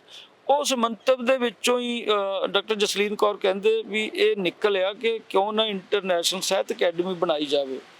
ਤੇ ਅੱਜ ਦੇ ਫੰਕਸ਼ਨ ਨੂੰ ਮੈਂ ਇਸ ਕਰਕੇ ਵਧੀਆ ਸੋਚਦਾ ਕਿ ਉਹਨਾਂ ਦੀ ਚੋਣ ਬੜੀ ਕਮਾਲ ਆ। ਤੁਸੀਂ ਦੇਖੋ, ਦੋਨੇ ਹੀ ਸਮਕਾਲੀ ਕਵੀਆਂ ਨੂੰ ਚੁਣਿਆ। ਉਹਨਾਂ ਨੇ ਆਪਣੇ ਐਡੇ ਵੱਡੇ ਮੁੱਦੇ ਲਈ ਕੋਈ ਐਡਵਰਟਾਈਜ਼ਮੈਂਟ ਨਹੀਂ ਕੀਤੀ, ਇੰਨਾ ਕੰਮ ਕੀਤਾ। ਉਹਦੇ ਬਾਰੇ ਇੱਕ ਸੰਖੇਪ ਪੇਪਰ ਪੜ੍ਹਿਆ ਗਿਆ। ਇਹ ਸਰਾਹਨੀय ਗੱਲ ਸੀ ਕਿ ਉਹਨਾਂ ਨੇ ਜਸਲੀਨ ਕੌਰ ਬਾਰੇ ਤੇ ਪਾਲ ਕੌਰ ਨੂੰ 50,000 ਦਾ ਨਾਮ ਦਿੱਤਾ। ਮਨਦੀਪ ਸਿੰਘ ਸਿੱਧੂ ਇੱਕ ਐਸੀ ਪਰਸਨੈਲਿਟੀ ਆ ਛੁਪੀ ਹੋਈ, ਲਗਾਤਾਰ ਪੰਜਾਬੀ ਟ੍ਰਿਬਿਊਨ 'ਚ, ਪੰਜਾਬੀ ਦੀਆਂ ਹੋਰ ਅਖਬਾਰਾਂ ਦੇ ਵਿੱਚ, ਅਜੀਤ ਦੇ ਵਿੱਚ ਪੰਜਾਬੀ ਸਿਨੇਮੇ ਬਾਰੇ ਲਿਖਦਾ ਔਰ ਬੜਾ ਬਿਹਤਰੀਨ ਲਿਖਦਾ। ਉਹ ਇੰਨੀ ਖੋਜ ਕਰਕੇ ਲਿਆਂਦਾ ਕਿ 50 ਸਾਲ ਪਹਿਲਾਂ ਕੀ ਸਥਿਤੀ ਸੀ, 70 ਸਾਲ ਪਹਿਲਾਂ ਕੀ ਸਥਿਤੀ ਸੀ, ਕਿਹੜੇ ਉਹਨਾਂ ਦਾ ਜਨਮ ਕੀ ਸੀ, ਉਹਨਾਂ ਦਾ ਕਿੱਥੇ ਉਹ ਪੈਦਾ ਹੋਏ, ਖਾਨਦਾਨ ਕੀ ਸੀ, ਪੰਜਾਬੀ ਸਿਨੇਮੇ ਦੀ ਕੀ ਕੰਟਰੀਬਿਊਸ਼ਨ ਸੀ। ਮਤਲਬ ਇਹ ਇੱਕ ਤਰ੍ਹਾਂ ਦਾ ਇੱਕ ਛੋਟਾ ਇਨਸਾਈਕਲੋਪੀਡੀਆ ਵੀ ਬਣਾ ਕੇ ਦਿੱਤਾ ਸਾਡੀਆਂ ਜਿਹੜੀਆਂ 50 ਸਾਲ ਦੀਆਂ 1935 ਤੋਂ 1985 ਤੱਕ ਦੀਆਂ ਜਿਹੜੀਆਂ ਸਿਨੇਮੇ ਦੇ ਖੇਤਰ ਨਾਲ ਸੰਬੰਧਿਤ ਸ਼ਖਸੀਅਤਾਂ ਨੇ, ਗਾਇਕੀ ਦੇ ਨਾਲ ਸੰਬੰਧਿਤ ਸ਼ਖਸੀਅਤਾਂ ਨੇ ਪਰ ਸਿਨੇਮੇ ਨਾਲ ਜੁੜੀਆਂ ਸੀ, ਉਹ ਵੀ ਕਰ ਲੀਆਂ। ਸੋ ਇਹ ਯਤਨ ਜਿਨ੍ਹਾਂ ਨੇ ਕੀਤਾ ਉਹਨਾਂ ਨੂੰ ਸਨਮਾਨਿਤ ਕਰਨਾ, ਉਹਨਾਂ ਨੂੰ ਖੋਜਣਾ, ਉਹਨਾਂ ਨੂੰ ਲੱਭਣਾ, ਇਹ ਵੀ ਆਪਣੇ ਆਪ 'ਚ ਮੈਨੂੰ ਲੱਗਦਾ ਕਿ ਇਸ ਸਾਹਿਤ ਅਕਾਡਮੀ ਨੂੰ ਸਥਾਪਿਤ ਕਰੇਗਾ। ਜਿਹੜਾ ਇਹ ਮੰਤਵ ਹੈ ਇਹਨਾਂ ਦਾ, ਜੇ ਸਾਡਾ ਨਾ ਮਤਲਬ ਟੀਚਾ ਨੀਤ ਚੰਗੀ ਹੋਵੇ ਤਾਂ ਲੋਕ ਮਿਲ ਜਾਂਦੇ ਆ। ਪੰਜਾਬੀ ਲੋਕ ਪੜ੍ਹਦੇ ਆ, ਇਹ ਮਿੱਥਾਂ ਨੇ ਕਿ ਪੰਜਾਬੀ ਲੋਕ ਪੜ੍ਹਾਈ ਤੋਂ ਦੂਰ ਚਲੇ ਗਏ। ਮਸਲਾ ਇਹ ਹੈ ਕਿ ਅਸੀਂ ਉਹਨਾਂ ਨੂੰ ਲਾਣਾ ਕਿੱਦਾਂ, ਨਹੀਂ ਤਾਂ ਫਿਰ ਹੋਰ ਪਾਸੇ ਜਾਣਗੇ, ਉਹ ਫਿਰ ਲੱਚਰ ਗਾਇਕੀ ਵਾਲੇ ਪਾਸੇ ਜਾਣਗੇ। ਜੇ ਤੁਸੀਂ ਚੰਗਾ ਗੀਤ ਸੰਗੀਤ, ਚੰਗੀ ਕਵਿਤਾ, ਚੰਗੇ ਲੋਕ ਗੀਤ, ਚੰਗੀ ਕਲਚਰ ਦਿਓਗੇ ਤਾਂ ਉਹਦੇ ਅੱਡ-ਅੱਡ ਰੂਪ ਤੁਹਾਨੂੰ ਚੁਣਨੇ ਪੈਣਗੇ। ਇਹ ਫੰਕਸ਼ਨ ਮੈਂ ਉਸ ਦਿਸ਼ਾ ਦੇ ਵਿੱਚ ਇੱਕ ਕਦਮ ਮੰਨਦਾ ਕਿ ਇਹ ਵੀ ਜੋ ਕੰਟਰੀਬਿਊਟ ਕਰ ਰਹੇ ਆ ਤਾਂ ਇਹ ਵੀ ਉਹ ਉਸ ਦਿਸ਼ਾ ਦੇ ਵਿੱਚ ਸਾਰਥਕ ਹੋ ਸਕਦਾ ਤੇ ਇਹ ਹੌਲੀ ਹੌਲੀ ਵਧਾ ਦੇਣਗੇ। ਜੇ ਅੱਜ ਇਹਨਾਂ ਨੇ 1.5-2 ਲੱਖ ਰੁਪਈਆ ਚਲੋ ਆਪਣੀ ਕਮਾਈ ਚੋਂ ਲਾਇਆ, ਕੱਲ ਨੂੰ 5 ਲੱਖ ਵੀ ਲਾਣਗੇ, ਇਹਨਾਂ ਨੂੰ ਦੇਖ ਕੇ ਹੋਰ NRIs ਲਾਣਗੇ। ਦੇਖੋ ਇਹ ਤਾਂ ਨਾ ਇੱਕ ਤਰ੍ਹਾਂ ਦਾ ਸੇਵਾ ਵਾਲਾ ਕੰਮ ਆ ਕਿ ਪਹਿਲਾਂ ਤਾਂ ਇਹਨਾਂ ਨੇ ਲਿਖਿਆ, ਫਿਰ ਆਪਣਾ ਪ੍ਰਚਾਰ ਨਹੀਂ ਕੀਤਾ, ਸਗੋਂ ਅਕੈਡਮੀ ਬਣਾ ਕੇ ਉਹ ਉਹਨਾਂ ਸ਼ਖਸੀਅਤਾਂ ਨੂੰ ਸਨਮਾਨਿਤ ਕੀਤਾ ਕਿ ਜਿਹੜੇ ਹੋਰ ਨੇ। ਇਹ ਸੈਲਫ ਪ੍ਰਮੋਸ਼ਨ ਨਹੀਂ ਤਾਂ ਜਦੋਂ ਅਕੈਡਮੀਆਂ ਸੈਲਫ ਪ੍ਰਮੋਸ਼ਨ ਕਰ ਲੱਗ ਜਾਣ ਨਾ, ਉਹ ਜ਼ਿਆਦਾ ਦੇਰ ਚੱਲਦੀਆਂ ਨਹੀਂ। ਸੋ ਇਹ ਇਹਨਾਂ ਨੂੰ ਖਿਆਲ ਰੱਖਣਾ ਹੀ ਪਏਗਾ। ਆਖਰੀ ਸਵਾਲ ਹੈ ਮੇਰਾ, ਔਰ ਉਹ ਇਸ ਕਰਕੇ ਬਿਲਕੁਲ ਹੀ ਵੱਖ ਹੈ ਤੁਹਾਡੇ ਸਾਰੇ ਇਹਨਾਂ ਸਵਾਲਾਂ ਤੋਂ। ਬਹੁਤ ਵਧੀਆ ਤੁਸੀਂ ਗੱਲਬਾਤ ਸਾਡੇ ਨਾਲ ਕੀਤੀ, ਸਾਡੇ ਦਰਸ਼ਕਾਂ ਨੂੰ ਔਰ ਖਾਸ ਕਰਕੇ ਜਿਹੜੇ ਸਾਹਿਤ ਨੂੰ ਦੀ ਲਿਵ ਲੱਗੀ ਹੈ ਜਿਨ੍ਹਾਂ ਨੂੰ, ਜਾਂ ਜਿਹੜੇ ਉਸ 'ਚ ਕੰਮ ਕਰ ਰਹੇ ਉਹਨਾਂ ਲਈ ਸਹਾਇਕ ਹੋਏਗੀ ਤੁਹਾਡੀ, ਔਰ ਖਾਸ ਕਰਕੇ ਕਵਿਤਾ ਲਿਖਣ ਵਾਲਿਆਂ ਨੂੰ ਕਾਫੀ ਸੇਧ ਮਿਲੇਗੀ ਤੁਹਾਡੀ ਇਸ ਗੱਲਬਾਤ ਦੇ ਨਾਲ। ਆਖਰੀ ਸਵਾਲ ਮੇਰਾ ਇਹ ਹੈਗਾ ਕਿ ਇੰਟਰਨੈਟ ਦਾ ਜ਼ਮਾਨਾ, ਵੈਬ ਦਾ ਜ਼ਮਾਨਾ ਆ ਗਿਆ, ਜਿਸ ਤਰੀਕੇ ਦੇ ਨਾਲ ਹਰ ਚੀਜ਼ ਇੰਟਰਨੈਟ ਤੇ ਹੈਗੀ ਹੈ। ਇੱਕ ਖਿਆਲ ਤਾਂ ਬਹੁਤ ਦੂਰ ਦੀ ਗੱਲ ਹੈ, ਇੱਕ ਕਮੈਂਟ ਨਹੀਂ ਟਿਕਦਾ, ਉੱਥੇ ਕੋਈ ਪੋਸਟ ਪਾਓ ਉਹ ਟਿਕਦੀ ਨਹੀਂ ਹੈਗੀ। 5 ਸੈਕਿੰਡ ਦੇ ਵਿੱਚ ਉਹਦੇ ਨੀਚੇ ਵੱਖ-ਵੱਖ ਤਰ੍ਹਾਂ ਦੇ ਹਜ਼ਾਰਾਂ ਜਿਹੜੇ ਨੇ ਕਮੈਂਟਸ ਆ ਜਾਂਦੇ ਨੇ। ਕੋਈ ਤੁਸੀਂ ਇੱਕ ਪੋਸਟ ਪਾਓ ਤਾਂ ਮਤਲਬ ਕਿ ਇੱਕ ਖਿਆਲ ਲਿਖਿਆ, ਉਹਦੇ ਨੀਚੇ ਹਜ਼ਾਰਾਂ ਤੁਹਾਡੇ ਕਮੈਂਟਸ ਆ ਗਏ।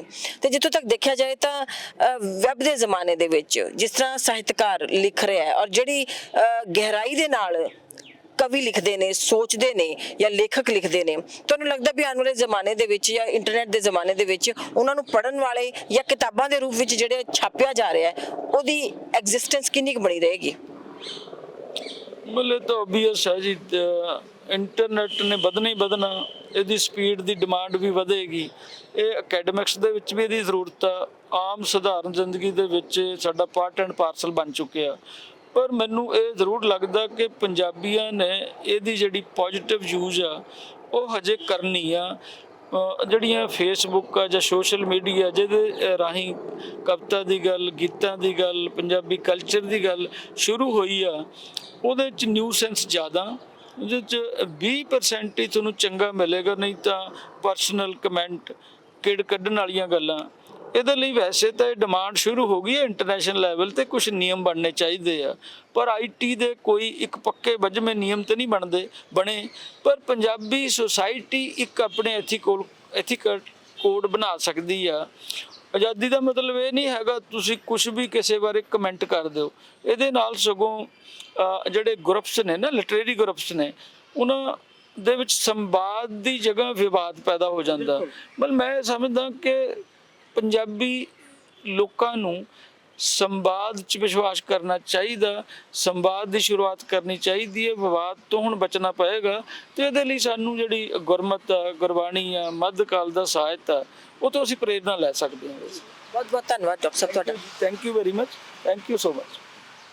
ਇਹ ਸਾਡੇ ਨਾਲ ਸੀਗੇ ਡਾਕਟਰ ਯੋਗਰਾਜ ਜੀ, ਜਿਨ੍ਹਾਂ ਨੇ ਸਾਡੇ ਨਾਲ ਅੱਜ ਗੱਲਬਾਤ ਕੀਤੀ ਹੈ, ਕਵਿਤਾ ਤੇ ਗੱਲ ਕੀਤੀ ਹੈ। ਕਾਵ ਆਲੋਚਕ ਨੇ, ਬਹੁਤ ਵਧੀਆ ਤਰੀਕੇ ਦੇ ਨਾਲ ਗੱਲਬਾਤ ਕੀਤੀ ਉਹਨਾਂ ਨੂੰ, ਖਾਸ ਕਰਕੇ ਜਿਹੜੇ ਕਵਿਤਾ ਲਿਖਣਾ ਚਾਹੁੰਦੇ ਨੇ ਜਾਂ ਕਵਿਤਾ ਦੀ ਲਿਵ ਲੱਗੀ ਹੈ ਜਿਨ੍ਹਾਂ ਨੂੰ, ਜਾਂ ਇਵਨ ਵਾਰਤਕ ਵੀ, ਉਹ ਉਹਨਾਂ ਨੂੰ ਸੁਣਨਗੇ ਤਾਂ ਉਹਨਾਂ ਨੂੰ ਪਤਾ ਲੱਗੇਗਾ ਕਿ ਕਿਸ ਤਰੀਕੇ ਦੇ ਨਾਲ ਕਵਿਤਾ ਜਿਹੜੀ ਹੈ ਉਹ ਸਿਰਜੀ ਜਾ ਸਕਦੀ ਹੈ। ਕੈਮਰਾ ਪਰਸਨ ਸਬਜੀ ਦੇ ਨਾਲ ਬਿੰਦੂ ਸਿੰਘ, ਚੰਡੀਗੜ੍ਹ। ਤੁਸੀਂ ਦੇਖਦੇ ਰਹੋ D5 ਚੈਨਲ ਪੰਜਾਬੀ। ਨਿਡਰ ਹਾਂ, ਨਿਰਪੱਖ ਰਹਾਂਗੇ, ਆਜ਼ਾਦ ਹਾਂ ਸੱਚ ਕਹਾਂਗੇ। ਗੱਲ ਕਰਾਂਗੇ ਸਿਆਸੀ ਹਵਾ ਦੀ, ਹੋਣਗੇ ਹੁਕਮਰਾਨਾਂ ਨੂੰ ਸਿੱਧੇ ਸਵਾਲ। ਸਭ ਤੋਂ ਪਹਿਲਾਂ ਪਹੁੰਚਾਵਾਂਗੇ ਤੁਹਾਡੇ ਤੱਕ ਸਿਰਫ ਸੱਚੀ ਖਬਰ। ਦੱਸਾਂਗੇ ਕੌਣ ਕਰ ਰਿਹਾ ਹੈ ਤੁਹਾਡੇ ਤੇ ਸਬਰ। ਵਿਦੇਸ਼ਾਂ 'ਚ ਬੈਠੇ ਪੰਜਾਬੀਆਂ ਦੇ ਹੱਕ ਦੀ ਕਰਾਂਗੇ ਗੱਲ। ਕੈਨੇਡਾ ਦੀ ਹਰ ਸਿਆਸੀ ਖਬਰ ਲੈ ਕੇ ਆਵਾਂਗੇ ਤੁਹਾਡੇ ਵੱਲ। ਉਭਰਾਂਗੇ ਪੰਜਾਬ ਦੀ ਆਵਾਜ਼ ਬਣ ਕੇ। ਹੋਣਗੇ ਹਰ ਪਹਿਲੂ ਤੇ ਰੋਜ਼ ਚਰਚੇ। ਖੋਲਾਂਗੇ ਅੰਦਰੂਨੀ ਰਾਜ। ਬਣਾਂਗੇ ਬੁਲੰਦ ਆਵਾਜ਼। ਖੇਡ, ਸਿੱਖਿਆ, ਸਿਹਤ, ਖੇਤੀ ਦੀ ਬਾਤ ਪਾਵਾਂਗੇ। ਹਰ ਪਿੰਡ, ਹਰ ਸ਼ਹਿਰ ਜਾਵਾਂਗੇ। ਮਨੋਰੰਜਨ ਨਾਲ ਜੁੜੇ ਕਲਾਕਾਰਾਂ ਨਾਲ ਕਰਵਾਵਾਂਗੇ ਮੁਲਾਕਾਤ। ਸੰਘਰਸ਼ਾਂ ਵਾਲੀ ਜ਼ਿੰਦਗੀ ਤੇ ਮਾਰਾਂਗੇ ਝਾਤ। ਕੀ ਨੇ ਸਾਡੇ ਕਾਨੂੰਨ, ਫਰਜ਼ ਤੇ ਅਧਿਕਾਰ? ਕੀ ਕਰਦੀ ਹੈ ਸਾਡੀ ਸਰਕਾਰ? ਕੀ ਹੈ ਤੁਹਾਡੀ ਮੁਸ਼ਕਲ ਦਾ ਹੱਲ? D5 ਚੈਨਲ ਪੰਜਾਬੀ ਦੀ ਕਚਹਿਰੀ 'ਚ ਹੋਵੇਗੀ सिर्फ लोकां दी गल। धर्म, धरोहर, सेहत और संस्कृति की होगी बात। अब D5 चैनल हिंदी भी होगा सर। D5 चैनल पंजाबी, अपनी धरती अपने लोक। सत श्री अकाल जी, मैं हाँ कुलराज रंधावा ते तुसी देख रहे हो D5 चैनल पंजाबी, जिहड़ा लॉन्च हो चुका है हुण कैनेडा विच।